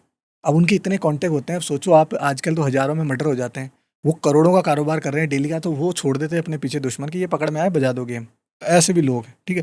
तो मेरे बहुत लोग गेम बजाने के चक्कर में हैं, और तो इस चक्कर से मैं ज़्यादा मतलब अगर डरता नहीं हूँ, ठीक है, लेकिन थोड़ी धमकियाँ आती है? प्राइवेट हाँ आती हैं बहुत सारी सोशल मीडिया पे, तो अलग लोगों की आती हैं जिनको सोशल मीडिया वाली धमकियों को तो मैं मानता ही नहीं हूँ, क्योंकि वो तो बच्चे रिक्वेस्टों में पड़े रहते हैं, फ़ोन वाले कुछ ऐसे डार्क जो खाली किसी के थ्रू थ्रू घूम के आती हैं कि भाई देख लेंगे इसको, है ना, ऐसा चीज़। और कहीं मुझे खुद ही नोटिस हो जाता है कि इस ब्रांड के साथ मैं कुछ लफड़ा कर रहा हूँ, ये कुछ ना कुछ करेगा मेरे साथ, है ना, तो मुझे पहले से, तो मैं अपने लोगों को लेके घूमता हूँ हर जगह में पर्सनल, और मैं कहीं जाता हूँ तो बाद में पहले ये भी जाके एक आ जाता हूँ। क्वेश्चन रहा था, ये बाउंसर क्यों रहते हैं साथ में एनी टाइम? मेरे को ना हमेशा अपने लोगों के साथ रहना अच्छा लगता है। मेरे को कभी भी ये रहता है हमेशा, मुझे कभी भरोसा नहीं रहता किसी पे। एक क्या होता है, मैं कहीं भी जाता हूँ ना, तो भाई साहब मेरे से लड़ने के लिए बहुत लोग तैयार होते हैं। दुश्मन तो दूर की बात है, वो तो हुँ। बाद में। किसी पब्लिक प्रोग्राम में, आंदोलन में कहीं हो, वहाँ मेरे ऐसे दुश्मन घुस जाएँगे 10 जने, हुँ। उनको ये लगेगा राजवीर भाई यहाँ आ रहे हैं। पब्लिक में इनको पकड़ेंगे, कुछ भी बोलेंगे, पब्लिक में कुछ नहीं बोल सकते, तो मेरे सामने आके खड़े हो जाते हैं। हाँ भाई, क्या दादागिरी बहुत होती है आजकल, तुम्हारी समाज के लोगों की इज़्ज़त। अब वो समाज के बन के आते हैं, समाज के भी होते हैं। तो क्या होता है ना कि मेरे को ऐसा लगता है कि वो खाली मेरे से मेरी गिरबान पकड़ना चाहते हैं, या मेरे साथ हाथापाई करना चाहते हैं, क्योंकि आजकल ये बहुत बड़ी चीज़ है कि किसी फेमस आदमी को या फिर कोई अच्छा बंदा है उसको उसके साथ मारपीट कर लो, और आप फेमस हो जाओ? फेमस हो जाओ। हुँ। तो मेरे साथ ये बहुत कुछ करना चाहते हैं, क्योंकि शुरू से मेरा एक लोगों की नज़रों में अच्छा खासा स्टैंडर्ड रहा है, तो मेरे साथ बहुत सारे लोग ये करना चाहते हैं जब मैं पब्लिकली कहीं जाता हूँ कि इसको पकड़ें, बेइज्जती करें इसकी, क्योंकि आजकल लड़ाई झगड़े ये आंदोलनों में ये सब या पब्लिक प्रोग्राम में बहुत होते हैं। मैं क्या करता हूँ, जाप्ते से जाता हूँ, मेरे कम से कम लोग कि 10-15 लोग हमेशा होते हैं एक काफिले की तरह। मैं एक चीज़ बोल के रखता हूँ, मैंने बोला कहीं कोई भी मेरी शर्ट तक पहुंच गया, फोटो खिंचवाने तक ठीक है, किसी ने मेरी गिरबान पकड़ ली, उसको वहीं तोड़ दो, है ना, बाकी मैं संभाल लूंगा, फोड़ दो, तुम्हारे पैसे जितना पैसा लगेगा मैं लगाऊंगा, तुम्हारे फैमिली सब घर वाले तो वो तैयार रहते हैं। और मैं उन्हीं लोगों को साथ रखता हूँ जो ये चीज़ बोलते हैं कि भैया आपकी कॉलर तक भी अगर आदमी का हाथ पहुंच गया ना, हुँ। तोड़ देंगे। मैं बोला ठीक है। तो मेरा कहीं प्रोग्राम में हो जाता है आके, कई बार तो आधे लोग तो ये टॉपिक लेके आ जाते हैं, समाज में बाउंसर लेके कैसा आया, तो मेरे लोग साइड में आ तुम मैंने बोला इसको साइड करो 2 मिनट। मैंने बोला मेरी लाइफस्टाइल, मेरी मर्जी, मेरा पैसा, मेरे लोग, मैं कहीं भी लेके जाऊं। और दूसरी चीज़, मेरे लोग हैं, मेरे पास पैसा है, और आप कोई भी चीज़ देख लो, आप अगर सक्षम आदमी हो, इतनी सब चीज़ें कर चुके हो, आप अकेले घूमते हुए पब्लिक में अच्छे लगोगे। टीम तो हर किसी की होती है, हुँ। मेरी भी टीम है, और मुझे औरों की तरह जीना नहीं आता। मेरा एक अलग स्टैंडर्ड से मैं रहता हूँ। मेरी टीम मेरे साथ, मेरे लोग, मेरे को हर चीज़ चाहिए वो प्रोवाइड करवाएंगे। मेरी सिक्योरिटी से लेके कोई मेरे तक पहुँचना नहीं चाहिए। मेरा मूड खराब हो गया, मैं किसी को थप्पड़ मार दूंगा तो वहाँ संभालने वाले चाहिए, क्योंकि हाथ वाथ हो जाता है ऐसा कई बार। क्या आप जातिवाद करते हो? जातिवाद नहीं करता, लेकिन क्या होता है बहुत कि सारे क्वेश्चन ये भी है कि ये जातिवाद करता है, अपने समाज का फ़ायदा उठाता है। इस पे क्या कहना है आपका? इसके ऊपर ये कहना है कि फ़ायदा मैंने कभी किसी चीज़ का नहीं उठाया। हुँ। ऐसी कोई चीज़ मुझे मिली नहीं आज तक जिससे मुझे फ़ायदा हो समाज से, क्योंकि मुझे नहीं लगता सोशल मीडिया वगैरह उसमें तो 36 ही कौम है ना, और उससे मुझे कोई फ़ायदा भी नहीं मिलता। आपने देखा होगा, ना प्रमोशन करता हूँ, ना कोई चीज़ें मैं सोशल मीडिया पे डालता हूँ, तो मेरे को ना पैसा सोशल मीडिया से आता है, किसी चीज़ से तो मुझे पैसा आता ही नहीं है। तो और मुझे ऐसा लगता नहीं है कि मुझे कोई 1 रुपये का फ़ायदा भी कोई कम्युनिटी की वजह से हुआ। हाँ, एक फ़ायदा ज़रूर है मेरा, मुझे प्यार मिलता है ना, वो मैं चाहता हूँ, वो उस चीज़ का मैं भरपूर फ़ायदा उठाता तो हूँ। वो कॉल आपकी कम्युनिटी से मिलता है, अदर से नहीं मिलता? उनका भी उठाता हूँ मैं सबका उठाता हूँ हुँ। फ़ायदा। मैं सिर्फ मेरे व्यूवर्स का यही उठाता हूँ कि यार आपका प्यार, वो मेरे लिए फ़ायदा है। 36 कौम का, चाहे कोई समाज हो, मुझे जो जो चाहते हैं मैं सबका फ़ायदा उठाता हूँ, प्यार का फ़ायदा उठाता हूँ। बाकी मेरा और कोई फ़ायदा नहीं है। मुझे बहुत सारा प्यार चाहिए कि मैं ना जिस दिन भी इस दुनिया से जाऊँ ना, तो यार कम से कम हर कम्युनिटी के लोग जो भी हैं वो मेरे लिए बोले कि यार क्या बात है, कुछ तो बात थी चलो, बंदे आपने में। क्या किया अपनी कम्युनिटी के लिए? ज़्यादा तो मैं कुछ नहीं कर पाया, लेकिन मेरे को ऐसा लगता है कि जहाँ जहाँ मेरी ज़रूरत महसूस हुई, हुँ। कम्युनिटी नहीं, कहीं किसी भी और लोगों को भी मेरी महसूस होती है, तो मैं वहाँ जाता हूँ। जैसे किसी ने बोल दिया कि भैया ये मैटर है, कोई इस चीज़ के लिए खड़ा नहीं हो पा रहा, आपको आना पड़ेगा। मैं बोला अगर मेरे आने से 50 लोग और आ रहे हैं, 100 लोग और आ रहे हैं, और वो मामला एक मजबूत हो रहा है और कुछ फैसला हो सकता है, तो मैं आ जाता हूँ। मैं अकेला आदमी कुछ नहीं कर सकता, लेकिन मेरे पीछे 1000 लोग आ रहे हैं तो मैं आ जाता हूँ। तो मैं कोशिश करता हूँ वहाँ जाके उनके लिए कुछ करने की, तो मैं जाता हूँ। मैं भले कुछ कर पाऊँ या ना पाऊँ, लेकिन वहाँ खड़ा हो जाता हूँ। यही उनके लिए बहुत बड़ी बात है कि यार ये समाज का भाई है या ये हमारा चाहने वाला बंदा है, ये यहाँ आके खड़ा हो गया, और काम तो अपने आप ही हो जाते हैं फिर। मैं तो क्या ही करता हूँ वहाँ जाके। तो बस लड़ने के लिए तैयार रहता हूँ जहाँ भी। अभी अभी एक केस हुआ है कि उज्जैन में एक घटिया गांव में एक्सीडेंट हुआ जिसमें 100 के करीब जानवर मारे गए, एक आदमी मारा गया और 2 ऊँट भी मारे गए। कैसे? एक ट्रक ने एक्सीडेंट कर दिया, एक ट्रक ने एक सबको? ट्रेलर ने 100 जानवर मार के, 2 ऊँट मार के और एक आदमी मार दिया। अब मुझे तो पहले ये भी नहीं पता था कि हमारी कम्युनिटी के थे, चरवाहे थे। मुझे पता चला इस चीज़ के बारे में, तो मैंने बोला यार गलत चीज़ हुई है ये तो मैं बोला कि इंसाफ चाहिए, मुआवजा चाहिए लोगों को, ठीक है। और मुझे ये भी नहीं पता कि वो चरवाहा जो मरने वाला था कौन सी कम्युनिटी था, मुझे अभी भी क्लियर नहीं है। लेकिन एक जो जिनके ऊँट बकरी थी वो रबारी कम्युनिटी है। तो मैंने बोल दिया भाई सीधी सी बात है, इंसाफ चाहिए। मेरे जितने कॉन्टैक्ट थे नेता वगैरह, उनको बोला कि भाई साहब इनके लिए यहाँ पे देखो, आप इनको इंसाफ दिलाओ, गरीब परिवार है, कोई खड़ा नहीं हो रहा, उसके लिए मुआवजा दिलाओ आप, और मुआवजा दिलाकर ट्रक वाले को पकड़ो। फिर मेरे को पुलिस वाले वगैरह कुछ नहीं कर रहे उस मामले में। मैंने एक चीज़ देखी, अगर वो करते तो मेरी, जहाँ कोई कुछ नहीं कर रहा होता है या जिसके लिए कोई खड़ा नहीं होता है, तो मैं कोशिश करता हूँ कि मैं वहाँ खड़ा हूँ, और मेरे खड़े होने से 1000 लोग वहाँ और खड़े हो जाते हैं, तो मेरे को खड़ा होना पड़ता है कि मैं हो एक जाता ही हूँ। समाज के लिए या सभी समाज के लिए? सभी समाज के लिए। अगर मेरे लिए ऐसा लगता है ना उनको कि राजीव भाई आप आओ, मैं हर समाज के लिए जाने के लिए तैयार हूँ, चाहे कोई सी भी समाज हो। बस मेरी ऐसा बोले कि राजीव भाई यहाँ ज़रूरत है, यहाँ कुछ नहीं हो पा रहा है, तो मैं वहाँ चला जाता हूँ। बाकी केस तो बहुत होते रहते हैं, मुझे भी नहीं पता चलता क्या है, लेकिन कोई मुझे स्पेशली बोलता है भैया ये केस हुआ है, आप आ सकते हो। मैंने बोला भाई हाँ मेरे लायक है। तो अब इस केस में ऐसा है कि मैंने इनाम भी रखा है कि कोई अगर हम्म। ट्रक को ढूंढ के उसका खाली नंबर प्लेट या नाम ड्राइवर का या मालिक का कोई बता दे, 50,000 रुपये मेरी तरफ से इनाम है। बाकी उसको कुछ नहीं करना है, मैं दूंगा उसको, और बाकी फॉर्मेलिटीज हम कर लेंगे। देखो ट्रक मिल जाएगा तो मुआवजा भी ले लेंगे, मेरे को पता है मुआवजा कैसे लेना है। उसको पकड़ के ट्रक ड्राइवर को, मालिक को, दोनों को मैं पकड़ लूँगा, और पुलिस के पहले पकड़ ले तो अच्छी बात है। और पुलिस वालों को मेरा यही बोलना है कि भाई जल्दी से जल्दी उस ट्रक ड्राइवर को पकड़ लो तो मुआवजा मिल जाए गरीब परिवार को। आप उस ट्रक वाले को बचा के क्या ही कर लोगे यार, 100 जानों का देखो ना यार, 100 अपन जानवरों के लिए इतना कर रहे हैं, गायों को एक बचा रहे मरता, हैं। 2 मरता, लेकिन 100 एक साथ देखो कैसे? एक आधा एक्सीडेंट होता है, मैं भी रोज रोज किस पे ध्यान दूं कि ठीक है कानून दिला देगा, ये बहुत बड़ा मामला है भाई साहब, कोई ध्यान नहीं दे। न्यूज वाले कहाँ हैं, मीडिया वाले कहाँ हैं? 100 जानवर मारे गए और एक मौत हो गई, 2 ऊँटों को अपने राजस्थान में क्या दर्जा दिया गया है, राष्ट्रीय पशु शायद, और उसकी वजह से वो मर गए, दिख ही नहीं रहा। एक चीज बताओ, चालान वगैरह कुछ काटना छोटी सी चीज हो जाती है, एक गाड़ी को पुलिस वाले ना टोल से नहीं गुजरने देते हैं, पूरा एरिया सील हो जाता है। यहाँ पूरा रोड जाम हो गया था, 100 जानवर रोड पे बिछ गए थे लाशें। लेकिन क्या हुआ, पुलिस वालों ने अब तक इतना बड़ा ट्रेलर नहीं पकड़ पाए। पता नहीं ट्रेलर कौन सा था, उनको सब पता है। प्रशासन वालों को पैसे मिल गए होंगे तो वो काम नहीं कर पा रहे। तो मेरा यही निवेदन है अभी कि भाई काम कर लो, ढूंढ लो, वरना मेरा ये रहेगा। मुझे नहीं पता कि मैं इस मामले में, हर बार देखो क्या होता है कि फिल्मों वगैरह में ये होता है कि एंडिंग बड़ा आपने चेतावनी भी दी है कुछ? एंडिंग वगैरह ये होता है कि खूबसूरत होती है एंडिंग फिल्मों में, लेकिन इस लाइन में क्या होता है कि रिस्की चीज़ होती है। हम किसी के लिए कुछ करने जाते हैं ना, अभी इस केस में ऐसा है कि मैंने बोल तो दिया कि इंसाफ दिलाएंगे, अब मुझे नहीं पता कि मैं दिला पाऊंगा क्या नहीं। तो इसमें ये भी होता है कि यार बेइज्जती भी हो सकती है कि राजू भाई आप नहीं दिला पाए, लेकिन यार मुझे कोई दिक्कत नहीं है, मैं दिला पाया तो ठीक है, वरना मैं ये तो बोलूँगा मैंने कोशिश की। मेरे जैसे अगर 1000 लोग कोशिश करते तो उज्जैन में भी लोग रहते हैं, रेवाड़ी भी रहते हैं, और लोग भी रहते हैं आसपास के, या टोल वाले भी अगर वहाँ के लोग उस घटना को देख रहे हैं तो वो साथ देते, पुलिस थाने में कहीं बताते ट्रक यहाँ से गुजरा है। तो ये मामला हर आदमी ये सोचे तो सॉल्व, हर जगह मामले सॉल्व हो जाए, लेकिन कोई नहीं सोचता। तो मैं सोचूंगा कि मैंने कोशिश करी है, तो मैं क्या करूँगा अभी, मेरा प्लान है कि मैं उस जगह पे जाऊँगा अभी, तो आसपास के टोल पे मैं पता करूँगा कि क्या है क्या नहीं सिचुएशन, कुछ पैसे दे के काम हो जाए, कुछ उस ट्रक का पता चल जाए, तो मेरे थ्रू मैं ट्रक ढूंढने की कोशिश करूँगा। मिल गया तो ठीक है, थाने में भी कोशिश करूँगा कि भैया यार कहीं ऐसा हो जाए थाने में बोलो कि पैसे मैं दे देता हूँ थोड़ा बहुत, अगर आपको वही चाहिए तो ये मामला आप करवा दो, तो वो भी कोशिश करूँगा। अभी क्या है, एक और चीज़ इस बार बड़ी थोड़ी जंग लग रही है मुझे, क्योंकि राजस्थान का मामला होता है तो डट के हमारे लोग, मेरे छाने वाले राजस्थान में ज़्यादा खड़े हो जाते हैं। इस बार स्टेट से बाहर जाना है तो बड़ी लड़ाई है, और कोई शहर होता है तो उसमें लोग पहुंच जाते हैं, लेकिन मैंने इस बार जगह ऐसी सोची है हम लोगों ने कि हाईवे पे जाम करेंगे। अगर 10 दिन में उन लोगों ने ट्रक वाले को नहीं ढूंढा या इन लोगों को मुआवजा नहीं दिलाया, तो 16 तारीख को उज्जैन में हम लोग चक्का जाम करेंगे, रोड जाम करेंगे। और इस बार क्या है कि बहुत अलग चीज़ होने वाली है, क्योंकि रोड जाम करते हैं तो सबसे पहले पुलिस प्रशासन रोड अतिक्रमण हटाने के लिए पकड़ा पकड़ी करते हैं, सबसे पहले चीज़ें होती है, लेकिन डर नहीं है उसका। जाम होगा और मुझे नहीं पता कितने लोग आएंगे, क्योंकि क्या होता है राजस्थान में होता है तो फिर भी लोग आ जाते हैं, या जोधपुर जैसलमेर कहीं भी होता है तो वहाँ के लोग आ जाते हैं। स्टेट से बाहर लोगों का जाना ये बहुत बड़ा टास्क है, क्या पता नहीं भी जा पाए, ये लोग आए नहीं आए, लेकिन मुझे कहीं ना कहीं भरोसा है कि लोग आएंगे। लड़ने के लिए लोग आएंगे, उस गरीब परिवार के लिए लोग आएंगे जिसके 100 जानवर चले गए, उसके बच्चे रोते हुए रह गए, क्योंकि हम सब लोग बहुत सारे परिवार ऐसे हैं गरीब जिनके लिए हमको लड़ना चाहिए, क्योंकि कभी हमारे ऊपर भी मुसीबत आ सकती है। हम सब मिल के लड़ेंगे तो ये चीज़ें कभी नहीं होगी।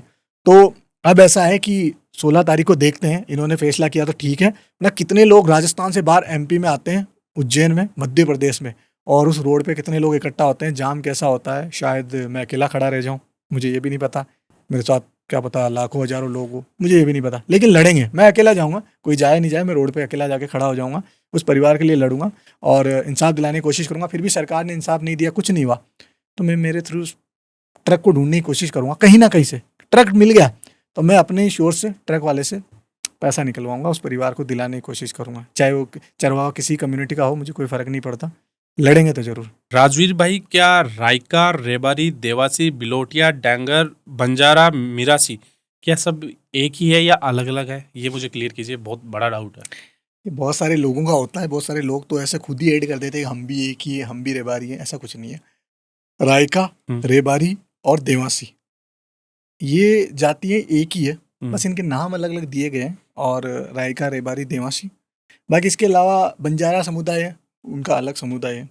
डंगर वो अलग हैं, बिलोटिया अलग जाति हैं। तो ये जितने भी है ना, सब अलग अलग जातियाँ हैं। लेकिन क्या होता है, कुछ लोगों को नॉलेज नहीं होती तो उसको सिमिलर बता देते हैं। कुछ लोग जिनकी ये जाति है वो भी क्या कर देते हैं, हम भी यही है भाई साहब, ऐसा कर लेते हैं। बाकी ऐसा कुछ नहीं है। सिर्फ रेबारी, रायका, देवासी, ये हैं, ये सिर्फ एक जाति है, बस इनके अलग अलग नाम लोगों ने रख रखे हैं इधर उधर, तो वो है, बाकी कुछ नहीं है। और मिरासी? मिरासी का एक ऐसा है कि कुछ लोगों के पहले धर्म परिवर्तन हो गए थे, और ये मैंने जहाँ तक सीखा है, बचपन से मैं देखता आया हूँ, तो मुस्लिम समुदाय के लोग होते हैं जिनको क्या है कि हमारे शादी ब्याह वगैरह होती हैं, उसमें हमारे मिरासी होते हैं, खानदानी मिरासी, जो हमारी शादी ब्याह में हमेशा वही आते हैं, उनके दादा परदादा बच्चे, तो वो शादी ब्याह में आते हैं, जैसे ढोल वगैरह बजाने ऐसे कुछ, तो वो मिरासी कहलाते हैं हमारे यहाँ। बचपन से मैंने देखता आया, घर वालों ने बताया ये मिरासी हैं अपने, वो मुस्लिम होते हैं, लेकिन वो ऐसा होता है कि रेबारियों के मिरासी, शायद और कम्युनिटी के भी होते हो मिरासी, तो वो हमारे मिरासी वो होते हैं। आपको समाज में बहुत मानते हैं, इसके पीछे क्या कारण है? आप क्या मानते हैं, क्यों मानते हैं आपको इतना ज़्यादा? एक रीज़न तो सबसे बड़ा ये है कि देखो, हमारे समाज में बहुत सारे सोशल मीडिया स्टार भी हैं। हम्म, सोशल मीडिया पे सब वीडियोज़ भी काफ़ी लोग बनाते हैं, मेरे को लगता है फॉलोअर भी मेरे से ज़्यादा भी है कई लोगों के सोशल मीडिया पे, मेरी कम्युनिटी में। हम्म, और लेकिन पहले ही तो ये चीज़ थी कि सबसे पहले मैं आया था इस लाइन में। सबसे चर्चित चेहरा मेरी कम्युनिटी में, यूथ वगैरह में देखा जाए तो सबसे पहले मैं आया था। उसके बाद सोशल मीडिया पे बहुत लोग आए, लेकिन सोशल मीडिया पे आए, सब लोग आए, मेरे से ज़्यादा फॉलोअर भी कर गए, लेकिन बहुत सारे लोगों को तो सपोर्ट मेरा भी रहा, है ना? और मुझे देखकर, सीखकर कोई मेरे लिए आगे भी चले गए फॉलोइंग नंबरों में। बाकी लाइफ़स्टाइल ये सब चीज़ें मैनेज नहीं कर पाए होंगे वो लोग, जैसा मैं कर पाता हूँ। लेकिन एक चीज़ है, मुझे क्यों मानते हैं उसका मैं रीज़न बताता हूँ। ये सब रीज़न नहीं है, रीज़न ये है कि मैं लोगों के लिए लड़ने के लिए चला जाता हूँ कहीं भी। उनके लिए कहीं ज़रूरत होती है, वहाँ चला जाता हूँ। तो इसलिए वो मुझे मानते हैं कि राजवी हमारी कम्युनिटी में क्या है कि लड़ाई वगैरह, आंदोलन, कोई भी चीज़ होती है ना, तो बहुत कम लोग हैं यूथ में जो आगे आना चाहते हैं। अब सब अपने-अपने काम में मस्त हैं। जो अच्छा खासा एक लेवल का बंदा है, वो कभी अपने काम को छोड़ के इस चीज़ में नहीं आएगा। और नेता वगैरह, पॉलिटिक्स वाले बेचारे, उनकी भी बहुत सारी बंदिशें होती हैं, तो वो क्या है कि लड़ नहीं पाते। लेकिन मैंने ये चीज़ चुनी और मैं लड़ने के लिए कहीं भी पहुँच जाता हूँ, उनके लिए खड़ा हो जाता हूँ, चाहे मैं जीतूँ या हारूँ। तो उनको ये लगता है कि राजवीर हमेशा हमारे लिए आता है, तो वो मेरी इज़्ज़त करते हैं, मुझे मानते हैं। तो भले ही कितने ही सोशल मीडिया स्टार हो मेरी कम्युनिटी में, लेकिन वो लोग मेरी इज़्ज़त इसलिए करते हैं कि यार ये बंदा समाज के लिए और सभी चाहने वालों के लिए खड़ा रहता है। आपका और करण भाई का पहले दोस्त थे शायद आप, और अभी कुछ आप दिख नहीं रहे पोस्ट वगैरह में, एंड पता नहीं कोई करण सीन है? करण रबारी, हम्म, ऐसा कुछ नहीं है। क्या हुआ कि मैं, बहुत सारे लोग मिलते रहते हैं और बहुत सारे लोग, तो मैं ध्यान नहीं देता। गुजरात में ऐसे ही मेरी उससे मुलाकात हुई थी, फर्स्ट टाइम वो मेरे से मिला था उधर। और उसके बाद में क्या है कि उसने फेम वेम के चक्कर में और थोड़ा सा क्या है कि मेरे बारे में गलत सलत बोलने लग गया था वो। हम्म, और मेरे साथ रहा, लेकिन थोड़े बहुत टाइम वो गुजरात में, लेकिन फिर मेरे बारे में गलत गलत बोलने लगा। तो मैंने क्या है कि थोड़ी, मेरा स्वभाव शुरू से ही थोड़ा ख़राब रहा है, तो गाली गलौज, लड़ाई झगड़ा, ये सब चीज़ें होकर मैंने ब्लॉक करके भगा दिया। मैंने बोला हटाओ यार, ये सब चीज़ों में इतना माइंड नहीं करता, छोटी मोटी चीज़ों के लिए, छोटे मोटे लोगों के लिए मैं इतना ध्यान नहीं देता लड़ाई करना। तो वो मामला वही शांत हो गया था। सुपरस्टार देवासी, क्या मैटर है? सुपरस्टार देवासी, पहले आपने बोला तो मुझे लगा कि आप मुझे बोल रहे हो सुपरस्टार देवासी।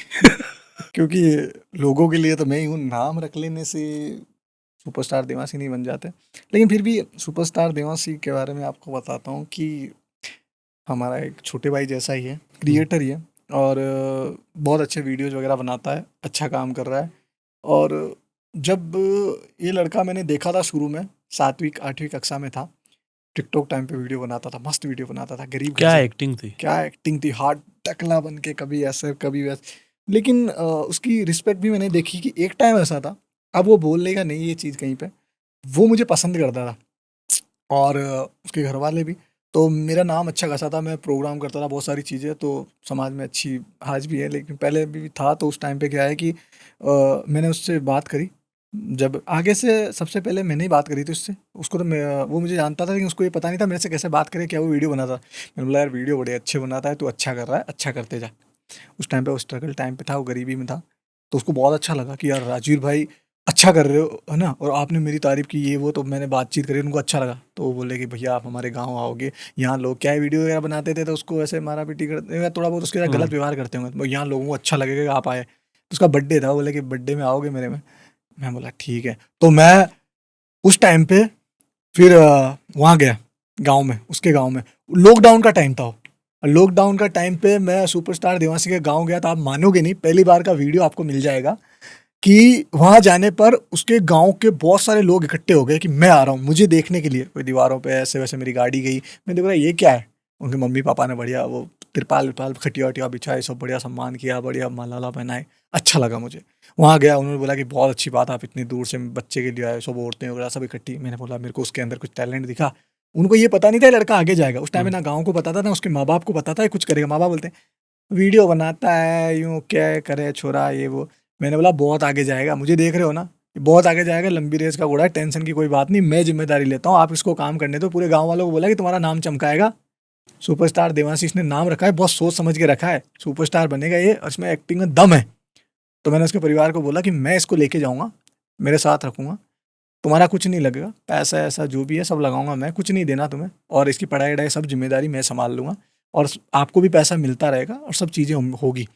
तो उन्होंने बोला कि कैसे आप स्कूल नहीं ले जाओगे, तो उसकी मम्मी रह नहीं पाती थी कि छोटा है ये वो। मतलब मेरे ऊपर भरोसा रखो। फिर वहाँ के सरपंच और एक दो लोगों ने बोला कि राजीव भाई का अच्छा है, जाने दो बच्चे को साथ में। तो उन्होंने बोला ठीक है। शायद दूसरी बार में, एक बार में तो नहीं पर दूसरी बार में शायद उन्होंने मेरे साथ उसको भेज दिया।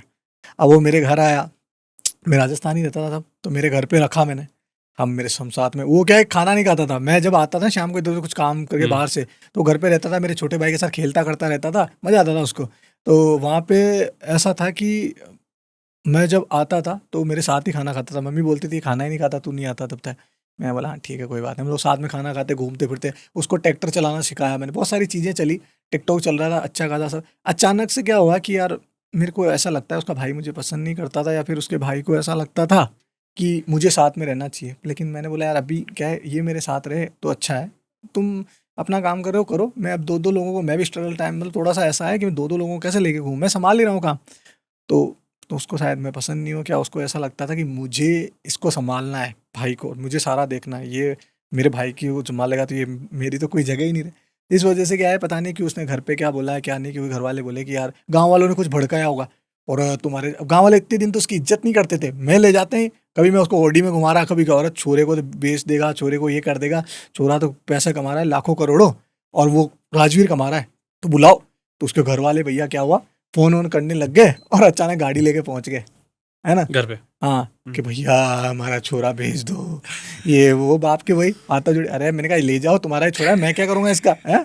ऐसे करने में फिर वो भैया, वो छोरा को तो कोई प्रॉब्लम नहीं थी, लेकिन क्या है कि वो उसके घर वाले वगैरह बोले कि ये अच्छा कर रहा है, तो गाँव वाले भड़काते हैं कि यार वहाँ पे क्यों लेके गया, तो ले गए उसको। ठीक है, अब किस्मत देखो, लेके गए, सब चल ही रहा था टिकटॉक बैन। अब वो थोड़े फ्लो में थे उस टाइम पे, है ना, कि हम आगे मेरी चीज़ों पे भी ध्यान नहीं रहा, फ़ोन वोन कर रहा हूँ, ज़्यादा ध्यान नहीं। लेकिन मैंने बोला फिर भी अच्छे करो यार तुम्हारे हिसाब से काम। और मैंने बहुत जगह उसकी प्रोफाइल अप्रोच की हुई थी, इवन हनी सिंह और क्या था, कौन था, हाँ हनी सिंह। हनी सिंह ने उस टाइम पे उसकी तारीफ़ करी थी। मैं बात करता था, सोशल साइट में चलाता था, हनी सिंह से पहली बार मेरी बात हुई थी उसके अकाउंट से, और उसके अकाउंट पे मैसेज किया था हनी सिंह ने, तो बात हुई, मेरी तारीफ़ करी। बहुत सारे आर्टिस्ट ऐसे थे, वो उसमें कौन सा सीरियल रहता है दुर्योधन वगैरह में, बहुत सारे सबसे मैं ही बातचीत करता था, ये लोग नहीं करते थे क्योंकि ये सिर्फ वीडियो बनाते थे। तो बहुत सारे आर्टिस्टों के जिनके आते थे ना, उनको कैसे रिप्लाई देना है, कैसे क्या करना है, मैं करता था, कॉन्टेक्ट मेरे थे सारे। फिर उसके बाद में अचानक से टिकटॉक बैन हो गया। अब बैंड बज गई भैया, और वापस मेरे पास फ़ोन मैसेज आने लग गए, भैया कुछ कराओ ये वो सब चीज़ें। मैंने बोला मैं इधर ही बैठा हूँ, टिकटॉक बैन हो गया, परेशान मत, तो बहुत काम है, अपन बहुत करेंगे। फिर मैंने इंस्टा आईडी वगैरह है ना अपने पास, कोई दिक्कत नहीं। मैं क्या है, उसकी पब्लिक को इंस्टा से उधर ले गया, और टिकटॉक से बंद होने से पहले कि हाँ ठीक है। तो उसके तकरीबन 1,80,000 के करीब फॉलोवर हो गए। मतलब इंस्टा पे करेंगे अपन काम। अब उसका अकाउंट ऐसा रुका इंस्टाग्राम पे, 1,80,000 के ऊपर वीडियो डाल डाल के परेशान हो गया, नहीं चल रहा, रोने जैसा हो गया और रोने लग गया। मैंने बोला नया अकाउंट बनाएंगे अपन। मैंने नया अकाउंट बनाया उसका, आज भी शायद मुझे पता नहीं, अब तो ईमेल आईडी वगैरह चेंज कर दी होगी। मैंने एक ईमेल आईडी थी मेरी, अभिलेख ऐसा नाम की, उस ईमेल आईडी पे वो अकाउंट बनाया, और वो अकाउंट पे वीडियो डालना शुरू किया। मात्र 31 वीडियो में भाई साहब अकाउंट 8,01,000 फॉलोअर, 31 वीडियो में 1 मिलियन, क्या चले। और उस टाइम एक चीज़ देखे, किस्मत। प्रेम जी मेरे बहुत अच्छे दोस्त हैं। अगर मैं सुपरस्टार देवांशी, राजसमंद वाले, उनके खान वगैरह है, तो मैं एक ही चीज़ बोलना चाहूँगा कि अगर सुपरस्टार देवांशी को बनाने वाले कोई हैं तो 3 लोग हैं। एक तो राजवीर रबारी, एक प्रेम सिंह चौहान, एक ऊपर वाला। बाकी क्या नाम है, उसकी मेहनत है ठीक है, लेकिन मेहनत हज़ारों लोग कर रहे हैं आज के टाइम पे। एक्टिंग उसकी जैसी बहुत लोग कर रहे हैं, गलियों में पड़े हुए हैं, घरों में पड़े हुए हैं, लिपसिंग हर किसी को आती है, बहुत लोग हैं, आर्टिस्ट भरे पड़े, रोज़ मेरे पास मेंशन आते हैं, ऐसी लिपसिंग करते हैं। हर कोई फेमस नहीं होता, लोगों का साथ नहीं मिलता ना तब तक। तो प्रेम जी मेरे बहुत अच्छे दोस्त थे, तो मैं क्या है, प्रेम जी वगैरह बोलता था यार थोड़ा सपोर्टिंग वपोर्टिंग रखा करो, तुम्हारे आसपास का ही है। प्रेम जी बोला ठीक है, प्रेम जी से मिला दिया, दोस्ती वोस्ती भी थोड़ी करवा दी। अब प्रेम जी ने क्या है कि उस टाइम पे, अब मैंने प्रेम जी से मिला दिया ठीक है, अब रोहित झिंझुर के आया हुआ था उदयपुर। अब उस टाइम पे क्या हुआ कि प्रेम जी ने रोहित झिंझुर के से मुलाकात करवा दी सुपरस्टार देवांशी की उदयपुर में, और उसने एक वीडियो बना दिया ऐसा करके, माना अनजान हूँ ओहो करके ऐसा कोई गाना। अब वो वीडियो रोहित ऐसे खड़ा हुआ और उसके आगे वो खड़ा होके, तो लोगों को क्या देखा, गरीब बच्चा रोहित के सामने कैसे वीडियो लिपसिंग क्या कर रहा है ना। और प्रेम जी भी उसमें वीडियो में थे, वो वीडियो 70 मिलियन चला गया। अब भाई साहब फेस वैल्यू इतनी होगी, लोग उसके फॉलोअर धड़ाधड़ बढ़ रहे, वीडियो हर जगह फैन पेज पे सब पे चल रहे, धाँ दूँ धाँ। ऐसा करते हैं उस छोरे की फेस वैल्यू होगी, सब होगी, और उन लोगों ने फिर क्या है कि बुला लिया वो जो देसी म्यूजिक वाले हैं। रोहित ने खुद क्या बोलते हैं वीडियोस वगैरह बनाया उसके साथ बाद में, ये सब चीज़ें होने के बाद, क्योंकि इतनी वीडियो वायरल हो गए थे, देसी म्यूजिक वालों ने बुला लिया, ये सब चीज़ें होने लगी। और उसके बाद में सोचो वो अलग लोगों से मिलने लगा, सारी चीज़ें, तो लोगों ने अलग अलग ज्ञान दिया, सब चीज़ें दी, तो मेरे को अचानक ही उन्होंने अनफॉलो कर दिया है ना। और मेरे से बातचीत में फ़ोन किया तो मेरे फ़ोन कट होने लग गए। मैंने बोला क्या हो गया इस आदमी को, देसी म्यूजिक वालों का कुछ कॉन्ट्रैक्ट वॉन्ट्रैक्ट होगा उन लोगों के साथ। तो वो से समझदार लोगों को जल्दी हटाते हैं, क्योंकि इनको तो पागल बनाते हैं। क्योंकि देसी म्यूजिक वगैरह क्या करती है कि आर्टिस्टों को पकड़ती हैं जो हाइप में रहता है, उसको क्या है कि समझदार मैं रहूँगा तो बोलूँगा पैसा चाहिए, मैं साल भर का इतना। लेकिन वो लोगों को तो बस हनी सिंह दिखा दिया, नेहा कक्कड़ दिखा दी, और वे थोड़े बहुत पैसे दे देंगे, और प्रमोशन का सारा पैसा वो रखेंगे, सब चीज़ें। तो इन लोगों को 1 से 2 साल तक उन्होंने लूटा, देसी म्यूजिक वालों ने। तब तक मेरे फिर इनको ज्ञान आया कि यार ये तो लूट गए। फिर उसके बाद में इनको स्ट्रिंग मीडिया ने पकड़ा, जो एंजल राय एक क्रिएटर है, उसके पापा की कंपनी है ये, और उसकी पापा मम्मी चलाते हैं। अभी रील्स उन्हीं के साथ आती है उन्हीं के साथ, तो अब आज भी ये उन्हीं के साथ हैं, है ना। एंजल राय के साथ वीडियो बनाते हैं, उनके मम्मी पापा की कंपनी, उसी में मैनेज है, वही काम देते हैं, वही संभालते हैं। अब वो कितना क्या करते हैं पता नहीं, इनको क्या पता है क्या चीज़, वो अपने आपस में। इनको फ्लैट भी उन्होंने दिला रखा है वहीं पास में, क्लास भी ये लोग साथ में जाते हैं, एंजल राय और ये लोग, और वीडियोज़ वगैरह साथ में बनाते हैं, वहीं पे रहते हैं, फ्लैट भी ले रखा है इन्होंने। आगे का पता नहीं क्या है। बाकी बहुत सारे लोग सोचते हैं कि इन लोगों की रिलेशनशिप है, तो इन दोनों का कोई रिलेशनशिप नहीं है। इवन एंजल से मैं मिला हुआ हूँ, उसका वो इसको ऐसे पसंद नहीं करती, एज ए फ्रेंड तक ओके है, शादी वादी का कोई मामला नहीं है।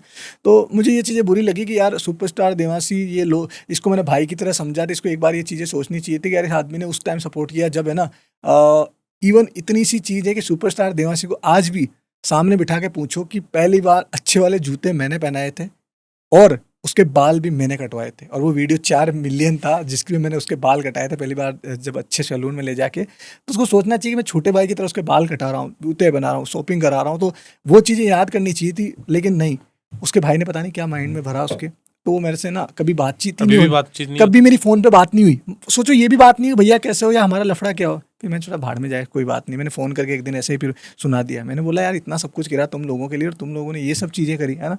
मैंने बोला भाड़ में जाओ, मेरी तरफ कोई मतलब नहीं है मेरे को, जो भी है ना। फिर बाद में क्या हुआ, धीरे धीरे मैं सोचने लगा यार सबकी अपनी लाइफ है, मुझे इतना सीरियस नहीं लेना चाहिए, मैंने छोड़ दिया। पहले मेरे को बहुत गुस्सा आता था, मतलब यार गलत चीज़ है। सुपरस्टार देवांशी की जैसे बात हुई, तो एक और सुपरस्टार है, सुपरस्टार पुनीत सुपरस्टार। उल्टा हो गया, नाम के पीछे आ रहा है इस बार नाम के पीछे आ रहा है पुनीत सुपरस्टार। ये पुनीत सुपरस्टार, ये सुपरस्टार देवांशी था, वो पुनीत सुपरस्टार। आजकल क्या है कि हर कोई सुपरस्टार लगाने लग गया, पता नहीं क्या सीन था। मैं भी सोच रहा हूँ मैं भी लगा ही लेता हूँ सुपरस्टार। तो ये तो थी बात सुपरस्टार देवासी, एक और सुपरस्टार है पुनीत सुपरस्टार, उनसे आप मिले हैं, उनके साथ काम किया है, क्या कैसे बंदे हैं बताएं उनके बारे में। मैं तो एक चीज़ जान रहा हूँ कि सोशल मीडिया पे तो हर कोई सुपरस्टार है तो पुनीत सुपरस्टार का मैं इतना बोलूँगा, मैं मिला हुआ हूँ, पुनीत सुपरस्टार बहुत अच्छा बंदा है ऐसे दिल का, और मिलने में जब देखोगे ना आप तो ऐसे क्या सामने बैठोगे तो बिल्कुल ऐसे बैठा रहेगा, हाँ जी भाई ठीक है भाई, है ना, ओके ओके ठीक है, ज़्यादा कुछ बोलेगा नहीं। लेकिन जहाँ बात आएगी ना कि भाई उसको इवेंट वगैरह में लेके गए, जैसे मैं कई बार इवेंट में भी साथ में गया, तो वो आदमी एकदम से चेंज हो जाएगा। जैसे हम इवेंट के अंदर गए, इवेंट के अंदर एंट्री हो गई और रख गए, अब उसको लग गया ना कि अब उसके अंदर जैसे गांव में होता है ना कि भेरू जी वगैरह आने वाले होते हैं तो लोग सब बैठे रहते हैं तो अचानक से आते हैं, वैसे उसके अंदर भी अचानक से आते हैं, वो कपड़े खोल के कैसा है मेरे रील के चाहने वालों, मैं तुम्हारा पुनीत सुपरस्टार ऐसे करके चिल्ला के ऐसा आता है, बोले बोले क्या हो गया इसको, है उसके सामने कोई भी हो। इवन उन्होंने लास्ट इवेंट किया था, आयुष्मान खुराना सब लोग थे उसके अंदर, उसमें क्या करता है हनी सिंह वगैरह सब, जैसे आयुष्मान खुराना वगैरह उसके ऊपर थे स्टेज पे, वो साला टेबल के ऊपर चढ़ के क्या बोलता है, या पुनीत सुपरस्टार से बड़ा कोई स्टार है यहाँ पे, कोई कहीं नहीं लगता है, तेल का भाई है पुनीत सुपरस्टार है और कोई नहीं है, ओ ये वो। अरे भाई रुक जा, शांति काट, आयुष्मान खुराना कोई क्या शिल्पा शेट्टी, इतने लोग बैठे हुए हैं, अब माने ही नहीं। इवेंट वालों ने बोला कि भैया क्या नाम में पैसे मिल जाएंगे इनको, टाइम पे होटल भेज दो तो ऐसे आदमी आदमी बड़े अच्छे हैं। फिर उनको क्या था, मैंने आराम से, मैंने बोला खाना पीना खाया, मस्त पार्टी वार्टी करो, चलते हैं अपने, तुम क्या ध्यान दे रहे हो, तो छोड़ो ना, अपने को इधर पैसा मिल रहा है बैठने का ना, वो तो वही। फिर मैंने जल्दी जल्दी उनको बोला, मैंने बोला आप चलते हैं भाई, चलते, फिर जल्दी जल्दी उनको होटल भेजा। तो ऐसा है, तो कहीं पे भाई है ना, पता नहीं कौन सा भूत आ जाता है, या उसको एक है उसका काम ही यही है, उस वजह से फेमस हुआ है, तो कहीं पे भी कंट्रोवर्सी वो चीजें करने के लिए कर देता है वो कुछ भी। तो मैंने सुना है कहीं वो पैसों के लिए कुछ भी कर देते हैं, मतलब नाली में कूद जाता है का, मतलब कुछ भी कर देता है। पैसों का तो पता नहीं कि पैसों के लिए करते हैं नहीं करते हैं, पर ऐसा है कि उनको ये लगता है कि मैं इस काम के लिए फेमस हुआ हूँ, नाले में कूदने, गड्ढों में कूदने, पानी में, तो मैं कूदूंगा तो वीडियो चलेंगे मेरे, और लोगों को ये पसंद है तो कूद जाता है, चाहे नाली हो कुछ भी हो, कूद जाते हैं। अच्छा बंदा है लेकिन लिमिट से ज्यादा पाउडर लगा लेना, हाँ पता फेविकॉल नहीं, पब्लिक ही वही पसंद कर रही है भाई, हम लिमिट में रहते हैं, अच्छे खासे रहते हैं मेंटेन, तो वो कोई पसंद ही नहीं करता। वो काटा कुटा करोगे, यहाँ एक ही चीज चल रही है सोशल मीडिया में, या तो आप है ना ऐसी चीजें करो जिसको लोग ना आपको हंसे तो आप फेमस हो, या फिर आप हंसाने की कोशिश करो तब फेमस हो, या गरीब हो आप तब फेमस हो, ठीक है। मैं गरीब हूँ मैं गरीब हूँ, है ना, वो वाली चीज रहती। अब आप है ना एक स्टैंडर्ड मेंटेन करोगे, नॉर्मल अच्छी चीजें बनाओगे, स्टैंडर्ड तो बोले क्या यार हटा इसकी रील, क्या बड़ा स्टैंडर्ड बन रहा है। वही अपन इस पॉडकास्ट में अगर बिल्कुल सिंपल बातें करें, हेलो दोस्तों आज का पॉडकास्ट बहुत प्यारा होने वाला, नहीं देखेंगे, नहीं देखेंगे, है ना, इसलिए लेकिन इसको जरूरी है। देखेंगे। आपके ज्यादा लफड़े ज्यादा ही करते हो क्या आप, जैसे सुराना, ये सुराना फिल्म स्टूडियो के साथ क्या लफड़ा है आपका? मेरे को लगता है एक टाइम पे 10-20 साल बाद मेरे ऊपर कोई फिल्म बननी चाहिए, ये भाई बन सकती है लफड़ों का मसीहा। लफड़ों का मसीहा, ऐसी बायोग्राफी कुछ आ सकती है यार, मेरे साथ हो जाते हैं, या मेरे को ऐसा लगता है कि इनकी वजह से ही मेरी एक पर्सनैलिटी लोगों के सामने इंप्रूव हुई है, और लोग मुझे इतना चाहने लगेंगे यार बंदे का कुछ मतलब है। और मेरा ये हुआ है कि जिससे लफड़ा हुआ ना, तो मैटर अपने पक्ष में ही सॉल्व हुआ है। सुराना में ऐसा था कि यार उन्होंने एक सीरा फिल्म बनाई थी, वो एक क्या होता है कि रबारी कम्युनिटी पे कुछ खिलाफ, मतलब सही नहीं थी उनके लिए, उनको गलत दिखाया गया था, तो लोगों ने बोला भैया यार ऐसा हो रहा है, वैसी चीज़ों पे कोई ध्यान नहीं देता। मैंने बोला अपने पास लफड़ा आ गया, बात ही खत्म। मैंने सामने बोला कि भैया ये वो स्टूडियो वालों को कि भैया ये डिलीट हो जानी चाहिए, और माफ़ी मांग लेना आप, समाज से जो भी लोग हैं उनको बुरा लगा है, कि आप लोगों को बुरा लगा, तो बात ही खत्म। अगर उन लोगों को बुरा लगा है, आपने पूरी कम्युनिटी को बुरा दिखाया है, तो माफ़ी मांग लो, टॉपिक क्लोज। तो बोलता है कि नहीं माफ़ी आप ही नहीं मांगेंगे। मैंने बोला यार तुम तो बड़े तेज़ लोग हैं, बड़े हिम्मत वाले लोग हो, जोधपुर वाले हैं ना भाई, थोड़ी मानेंगे। मैंने बोला मैं इवेंट में था शायद, मैंने शायद टाइम दिया था उनको 3 दिन का, मैंने बोला 3 दिन का टाइम है, माफ़ी मांग लो, वीडियो डिलीट कर दो, नहीं तो क्या बोलते हैं मैं आऊँगा वहाँ पे जोधपुर के अंदर, और आज से 3-4 साल पहले की बात है, और सीधी बात है माफ़ी मांगी तो ठीक है ना, ज़बरदस्ती माफ़ी मंगवाऊंगा आपसे, ठीक है ना, चाहे कुछ भी करना पड़ जाए, स्टूडियो तोड़ना पड़ जाए, कुछ भी, धमकी दे दी ओपन सोशल मीडिया पे। मैंने बोला मेरे साथ जितने भी लोग आना चाहते हैं आ जाओ, माफ़ी मंगवा के छोड़ेंगे, और कैसे नहीं मांगते माफ़ी। तो वो उस टाइम पे क्या है, शायद पहला ऐसे आंदोलन थोड़ा उग्र ये था कि लोगों ने कुछ करने की सोची, एक छोटे से टॉपिक पे ना, मूवी वगैरह बनाने में कोई ध्यान देता है, यूट्यूब मूवी पे क्या बनती रहती है सब पे। तो मैं पहली बार मैंने चीज़ देखी, मेरा पहला वो ऐसा प्रोग्राम था जिसमें इतने लोग आए थे। मैं गया, जो मैंने पहले फेसबुक वगैरह पे डाले, इंस्टा पे डाले, मेरे उस फॉलो भी कितने थे, थोड़े बहुत थे, लेकिन फिर भी वहाँ गया जैसे मैंने बोला कि भैया कल आ रहा हूँ, ओके, अब मेरे पास लाइव आके बता रहा है मैं कल आऊँगा, तो मुझे नहीं पता था, मुझे शायद 10-15 लोग आ जाएंगे, 5-7 आ जाएंगे, पर मेरी एक चीज़ है कि मैंने बोल दिया तो जाऊँगा, मेरे को ये नहीं कि लोग आएंगे नहीं आएंगे, मैं सोचता हूँ, पर 8 दिन तक भगवान की दया से, मेरे चाहने वालों की कृपा ऐसी रही कि पहुँच जाते हैं लोग। तो फिर क्या हुआ कि मैं जैसे पहुँचा, तो सुबह-सुबह मेरे पास जब लाइव आया तो कॉल आ रहे, मैसेज आ रहे, भैया हम यहाँ आ गए, ये आ गए, मैसेज कमेंट्री ये वो कि भैया हम यहाँ खड़े हैं, गाड़ी लेके कैंपर लेके। मैंने बोला यार ये लोग कहाँ से आ रहे हैं? लाइव में 1-1 हज़ार लोग कनेक्ट हो रहे हैं कि ये क्या हो रहा है? अब फ़ोन आ रहा है, मैंने किसी का नंबर दे रखे कि भैया इधर है। मैंने बोला बंद कर दो सब, कोई किसी का फ़ोन उन सब पहुँच जाएँगे मैंने लोकेशन पहुँचो। कोई किधर आचार संहिता लगी हुई थी उस टाइम पे। भाई साहब कम से कम 10,000 की पब्लिक है ना, उस टाइम पे बहुत होती थी। 10,000 की पब्लिक कैंपर भर-भर के पता नहीं कहाँ-कहाँ से मैं लोगों को देख रहा हूँ पहली बार। मैंने इतने लोग देखे, मैंने अरे वाह! अपने पीछे इतने लोग आ गए। तो आपको लग रहा होगा 10,000 लोग कहाँ से आ रहे हैं, किसके पीछे आ रहे हैं? हाँ, मैं सोच रहा था कि यार इतने लोग कैसे आ रहे हैं, लेकिन फिर मुझे पहली बार प्यार दिखा लोगों का कि यार ये एक तो अपने सम्मान के लिए लड़ने के लिए आ रहे हैं और मेरे बोलने के लिए और मेरे लिए आ रहे हैं। तो मेरे को अच्छा लगा और फिर हम सब लोग गए वहाँ पे और सब लोगों के संगठन की वजह से वहाँ गए। हम लोगों ने माफ़ी भी मंगाई उनसे और वो मूवी भी डिलीट की और कहीं किसी प्लेटफॉर्म पे वो रिलीज़ नहीं होगी ऐसा भी उनसे लिखवाया। सब चीज़ें वो थोड़ी बहुत वो करनी पड़ी हमें, पहले-पहले तो मान नहीं रहे थे वो। इवन पता है वो डर गए थे। बाद जो आदमी माफ़ी नहीं माँगने के लिए तैयार थे वो बाहर नहीं निकल पा रहे थे और उन्होंने क्या किया था, कुछ लड़कियों को आगे कर दिया था और कुछ औरतों को आगे कर दिया ताकि हम लोग रुक जाएं, क्योंकि इतनी भीड़ है, लड़कियों का कुछ नहीं करेगी। तो उस टाइम पे क्या है, प्रिया गुप्ता वगैरह बहुत सारे लोग वहाँ पे आगे आ गए मेरे। ओके, आपने प्रिया गुप्ता का नाम लिया तो यहीं पे एक झगड़ा और सामने आता है। आप प्रिया गुप्ता और आपके बीच में क्या झगड़ा हो गया? वो एक मेरी झगड़ा खत्म नहीं, दूसरा चालू।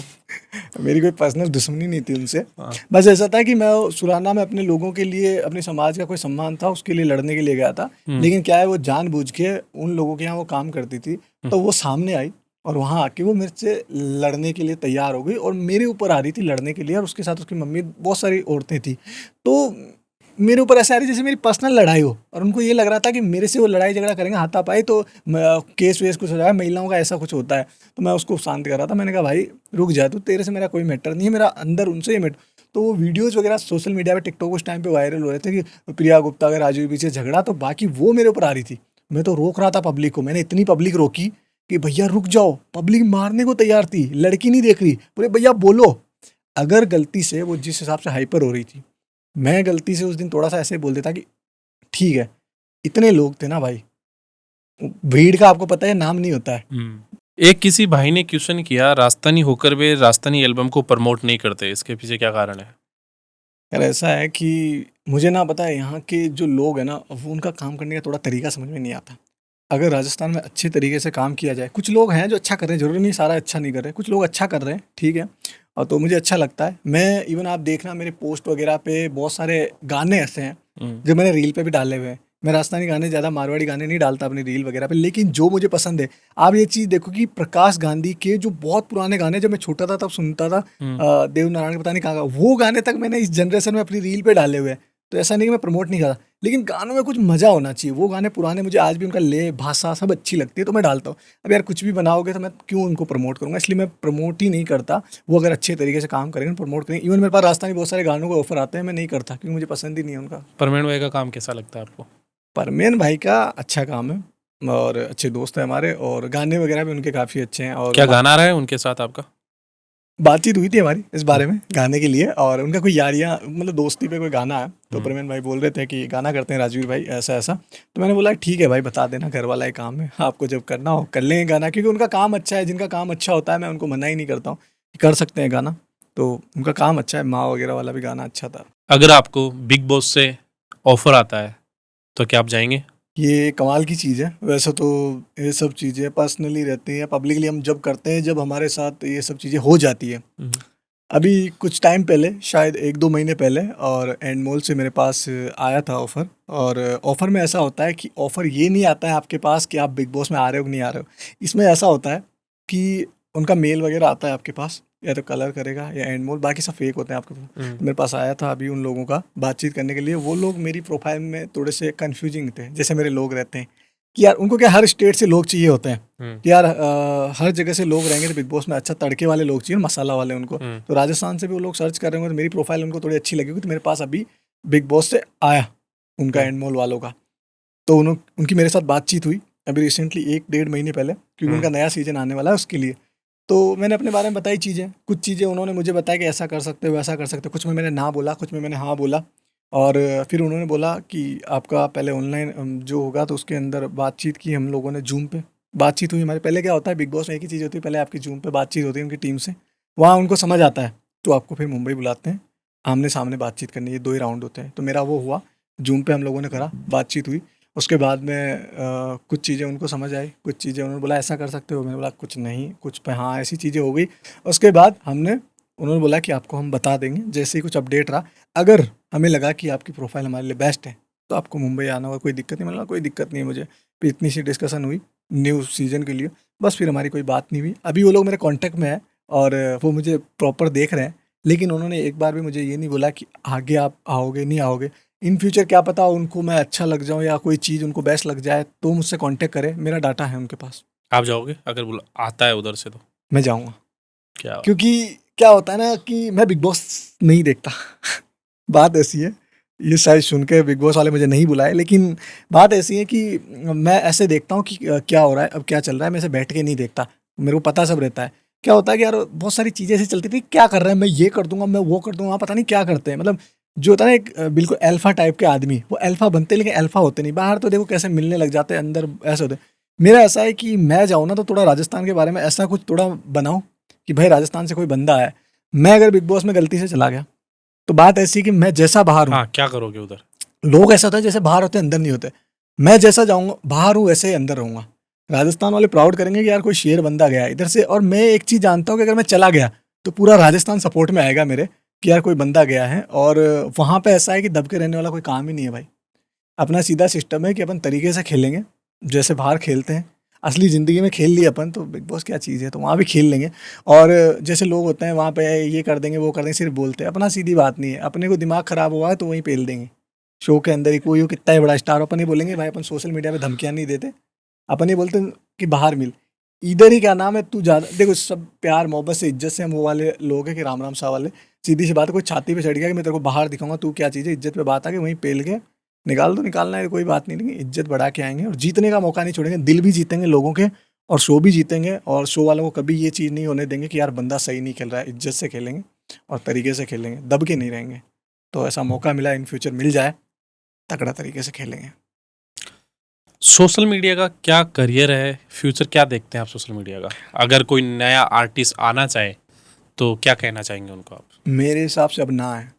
अब अगर कोई आना चाहता है ना तो बिल्कुल ना है, आप कोई और काम कीजिए। अगर वो कुछ यूनिक करता है तो?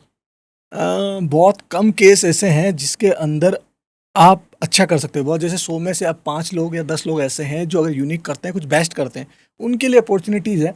लेकिन आजकल क्या होगा, बच्चा बच्चा सोशल मीडिया वीडियो बना रहा है, गली गली में लग गया क्या भाई, कोई फ्यूचर नहीं है। सीधी सी बात है, जो कर रहे हैं उनमें से भी 40% लोग हैं जो सक्सेस हैं, अच्छा काम कर रहे हैं और अच्छा पैसा कमा रहे हैं। बाकी 50-60% लोग हैं जो अच्छा नहीं कर पा रहे। फॉलोअर मिलियंस में है लेकिन वो पैसा नहीं कमा पा रहे। और कुछ लोग ऐसे भी हैं जो फंस गए, अब जबरदस्ती कर रहे हैं ना, और कुछ हो ऐसा नहीं रहा है है। कि कुछ पैसे कमाने के तरीके नहीं पता, कुछ लोग पैसे नहीं कमा पा रहे हैं। बहुत सारे लोग हैं ना पैसे कमा रहे हैं, तो कुछ ही लोगों को काम मिल रहा है। तो अब मैं सोच रहा हूँ मिलियंस वालों को भी कुछ लोगों को काम नहीं मिल पा रहा, तो नए लोग आके क्या करेंगे, तो पढ़ाई इन सब चीज़ों में ध्यान दो। शौक है आपका वीडियो बनाना, बनाओ, तरीका है, वो चीज़ें भी चल जाती है अच्छी। लेकिन करियर मत सोचो इसको सोशल मीडिया को, ये ज़्यादा टाइम की चीज़ें नहीं है। तो आप करियर बाकी चीज़ों में ध्यान दो, पढ़ाई लिखाई सभी में, ये चीज़। आपकी शादी हो गई?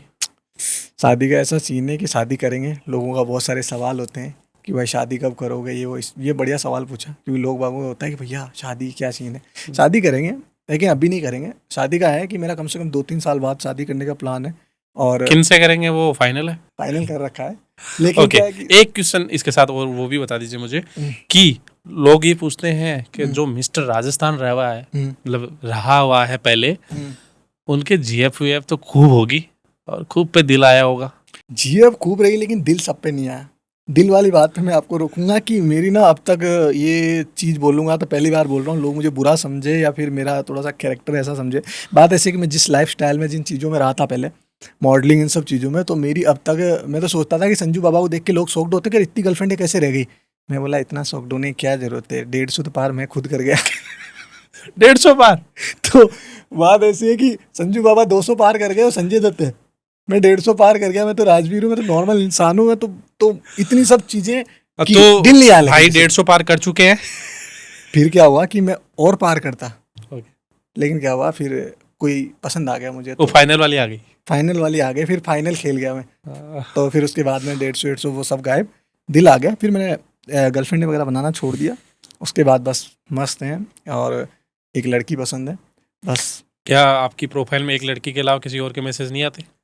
मैसेज वगैरह आते हैं, और ऐसा है कि दोस्त वगैरह के मैसेज आते हैं, क्रिएटर्स भी फीमेल हैं जिनके भी आते हैं, ठीक है।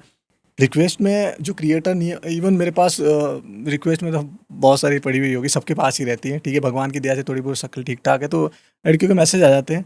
लेकिन उनका ऐसा ही है कि अब कहाँ जाके रिक्वेस्ट में चेक करें, देखें। अब दिल नहीं है, ठीक है, दिल लगा लिया एक जगह। बाकी सब लोगों को भाई नमस्कार, अगले जन्म में ट्राई करना। अभी लेटेस्ट में आप थार रॉक्स के साथ काफ़ी रील्स एंड फोटोज अभी सामने आई है आपकी, तो क्या आप थार रॉक्स ले रहे हैं अभी? हाँ, कार रॉक्स टॉप मॉडल वो मैं ले रहा हूँ, और वो किसके लिए ले रहा हूँ ये भी मैं आपको बता देता हूँ कि थार रॉक्स मुझे चाहिए जल्दी से जल्दी, और बुकिंग भी करवा दी है। वो मुझे जल्दी से चाहिए, और वो गाड़ी चाहिए मुझे मेरे पापा के लिए, क्योंकि मुझे वो गाड़ी मेरे पापा को गिफ्ट करनी है। थार रॉक्स जो न्यू आ रही है टॉप मॉडल, पापा को गिफ्ट करनी है, क्योंकि उन्होंने लाइफ में बहुत सारी चीज़ें दी है, और मेन चीज़ तो ये है कि मुझे इस लायक बनाया है। मैंने जो भी है ना सीखा है, या मेरे को लगता है कि उन्हीं से मेरे अंदर आया है माइंड की सारी चीज़ें। तो मुझे उनको एक तोहफ़ा देना है, तो जल्दी से जल्दी मैं उनको तोहफ़ा देना चाहता हूँ पापा को, थार रॉक्स। तो जल्दी ही लोगों को पर्दा खींचते हुए पापा को दिखाएंगे। और हाँ, पहली चीज़, मैं अपनी फैमिली वगैरह को कभी नहीं दिखाता।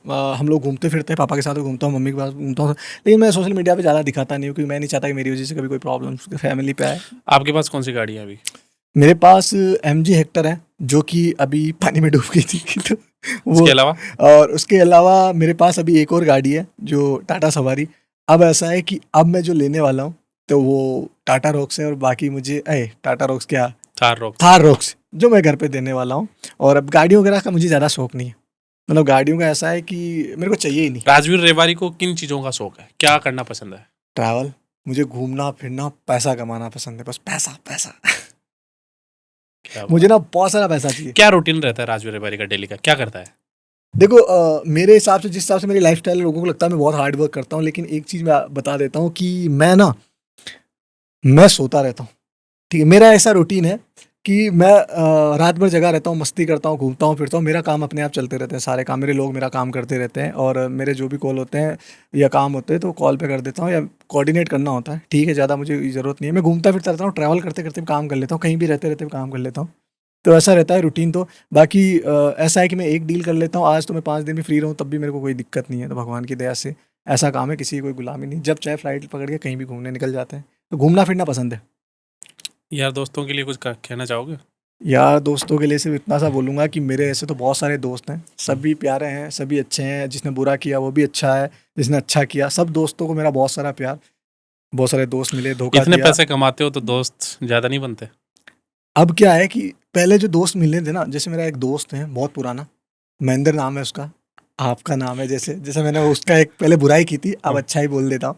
वो मेरा दोस्त बहुत अच्छा है, और उससे मेरा ना कोई फ़ायदा है ना उससे मुझसे कोई फ़ायदा है। एक दोस्त मुझे ऐसा मिला है जिसने कभी मुझसे कोई फ़ायदा नहीं उठाया। वो उस टाइम पे मेरे साथ था जब मेरे पास कुछ नहीं था, वो आज भी है। हम जब नॉर्मल बातें करते हैं 1-1 घंटे बातें कर लेते हैं। वो मेरा बहुत ख़ास दोस्त है, मैं उसको बहुत मानता हूँ, मेरा अच्छा दोस्त है उस टाइम से। तो उसको मैं दिल से पसंद करता हूँ। बाकी बहुत सारे दोस्त हैं। तो आपने मतलब सारे कांड बता रखे हैं उनको? उसको तो सारे पता है, उसको तो सारी चीज़ें पता है। अब जो चीज़ें चल रही है ना, इवन मैं फ़ोन पे वो भी बता देता हूँ, अरे भाई ये कांड करने वाला हूँ, हाँ, तो बस ये चीज़ें। बाकी तो ये देख लो कि उसको सारी चीज़ें पता है, तो बोलता है। पर ये है कि वो मेरी इज़्ज़त भी करता है, रिस्पेक्ट भी। कहीं पे भी कोई भी बात होती है ना, आज दिन तक उसने मेरी कभी कोई बुराई नहीं की। और वो मेरे साथ रहता था पहले, लेकिन अब वो मेरे साथ नहीं रहता, वो मेडिकल लाइन में। लेकिन ऐसा है कि बंदा अच्छा है, कभी ये नहीं बोला कि मेरे को ये चाहिए। और मेरे जितने भी लोग अब कॉन्टैक्ट में, पता है क्या हो रहा है, अब जितने मेरे लोग कॉन्टैक्ट में, वो सबसे ज़्यादा पैसा, सबको पैसा चाहिए। कभी भी किसी का कॉल आ जाता है, मैसेज आता है, भैया पैसे चाहिए, आप कर दो। क्या राजवीर रेवारी राजनीति में आना चाहेंगे या आना चाहते हैं? क्या प्लानिंग है आगे की? राजनीति का तो ऐसा सीन है कि बहुत सारे लोग मेरे जो कॉन्टैक्ट वाले हैं और मेरे चाहने वाले हैं, वो चाहते हैं कि यार भैया आ जाओ यार, मज़ा आ जाएगा। क्योंकि इस टाइम पे क्या यूथ की ज़रूरत है इस फील्ड में, और राजनीति कोई बुरा फील्ड नहीं है अगर कोई आना चाहे तो। पर ऐसा सीन है कि राजनीति में अभी तो प्लान नहीं है, लेकिन मेरा ऐसा है कि एक दिन तो राजनीति में मैं आऊँगा। मतलब एक चुनाव तो मेरे को लड़ना थोड़ा है। सा हिंट दे जाओ। थोड़ा सा हिंट इतना दूंगा कि 2029 में इंतजार करना। 2029 में चुनाव लड़ेंगे। ये नहीं बताऊंगा कि मैं कहाँ से लड़ूंगा, कैसे लड़ूंगा। और 2029 में हम जरूर चुनाव लड़ेंगे, और ऐसा चुनाव लड़ेंगे कि ऐसी हवा चलेगी कि सामने वाली जितनी पार्टियां हैं ना, उनके सबके पर्दे उड़ जाएंगे, और पोस्टर बैनर सब उड़ जाएंगे कि ये कौन आया है, कहाँ से आया है। तो मेरे पास टाइम है 3-4 साल का। तब तक मेरे को लोग तो ग्राउंड स्तर में पता नहीं क्या क्या चीज़ें करेंगे। मेरा ऐसा है कि मैं लोगों के लिए 1 साल पहले आऊँगा बहुत सारी चीज़ें और बोलूँगा कि जो लोग नहीं कर पाए वो मैं करके दिखाऊंगा। और मैं राजनीति में इसलिए आऊँगा क्योंकि मुझे ना वो चीज़ें करनी है जो नेता लोग नहीं कर पा रहे। कोई मुझे पैसा कमाने के लिए नहीं आना, उसमें भगवान की दया से जो काम कर रहे हैं उसमें अच्छा पैसा है, तो बस उनको बस गर्मी ला दूंगा। हार जीत का मुझे नहीं पता कि मेरे जैसा एक इतनी कम एज वाला बच्चा इतने बड़े बड़े जो पार्टियां हैं उनसे कभी जीत पाएगा, लेकिन मैं एक बार चुनाव में इसलिए आऊँगा कि उनको ये बताने की राजवीर रबारी भी कोई चीज़ है, इसलिए मैं चुनाव लड़ने आऊँगा। तो इंतज़ार करना, मैं ज़रूर आऊँगा एक दिन लड़ने, हार जीत का पता नहीं। 2029। आपको पता है मैंने एक हाईलाइट भी डाल रखा है, 2029 लोडिंग ऐसा कुछ, सबने कि कोई नोटिस करेगा तो उसका भी किसी को पता ऐसे नहीं समझ नहीं पाएंगे ना यार, अब समझ लेंगे उस दिन। बस मेरा ये शुरू से था क्योंकि मैंने एक वीडियो देखा था बहुत पहले, जब मैं 3-4 साल पहले, जिसमें एक वो साउथ का हीरो है आई मूवी वाला, वो चल के ऐसे प्लेन में चढ़ता है, अंदर जाता है, उसमें गाना बजता रहता है कर दिखाने का जब भी मौका मिलता है किस्मत ऐसे दंगल दंगल। वो मेरे को वीडियो एडिटिंग लगा, मैंने बोला ज़िंदगी में यार एक ऐसा वीडियो तो मैं डालूंगा मेरे इंस्टाग्राम पे या फीड पे मरने से पहले कि मैं जा रहा हूँ गाड़ी से मस्त, और उसमें क्या नाम एयरपोर्ट पे उतरा, सब लोग खड़े हुए हैं, एयरपोर्ट पर नहीं, गाड़ी जा रही डायरेक्ट प्राइवेट। हाँ वहीं पे एयरपोर्ट पे जहाँ पे भी प्लेन खड़ा हुआ है वहाँ पे जा रहा हूँ, और जैसे ही वहाँ पे उतरा गाड़ी से, बढ़िया 1-2 लोग जा रहे हैं, प्लेन में चढ़ा, बैठा, सब आराम से अपने प्लेन में एक दिन के लिए। तो ऐसा वीडियो तो जस्ट अभी डोली चाय वाले ने भी डाला है। यही प्राइवेट प्लेन वाला था, हाँ, वो किसी के प्लेन में गया होगा, गाड़ी गई है, छोड़ दे। हो सकता है, लेकिन अपन अलग तरीके से डालेंगे ना।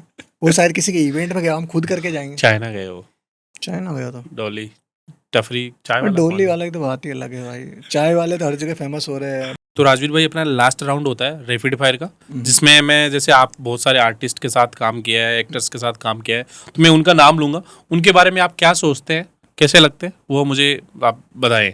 ठीक है, रेडी आप?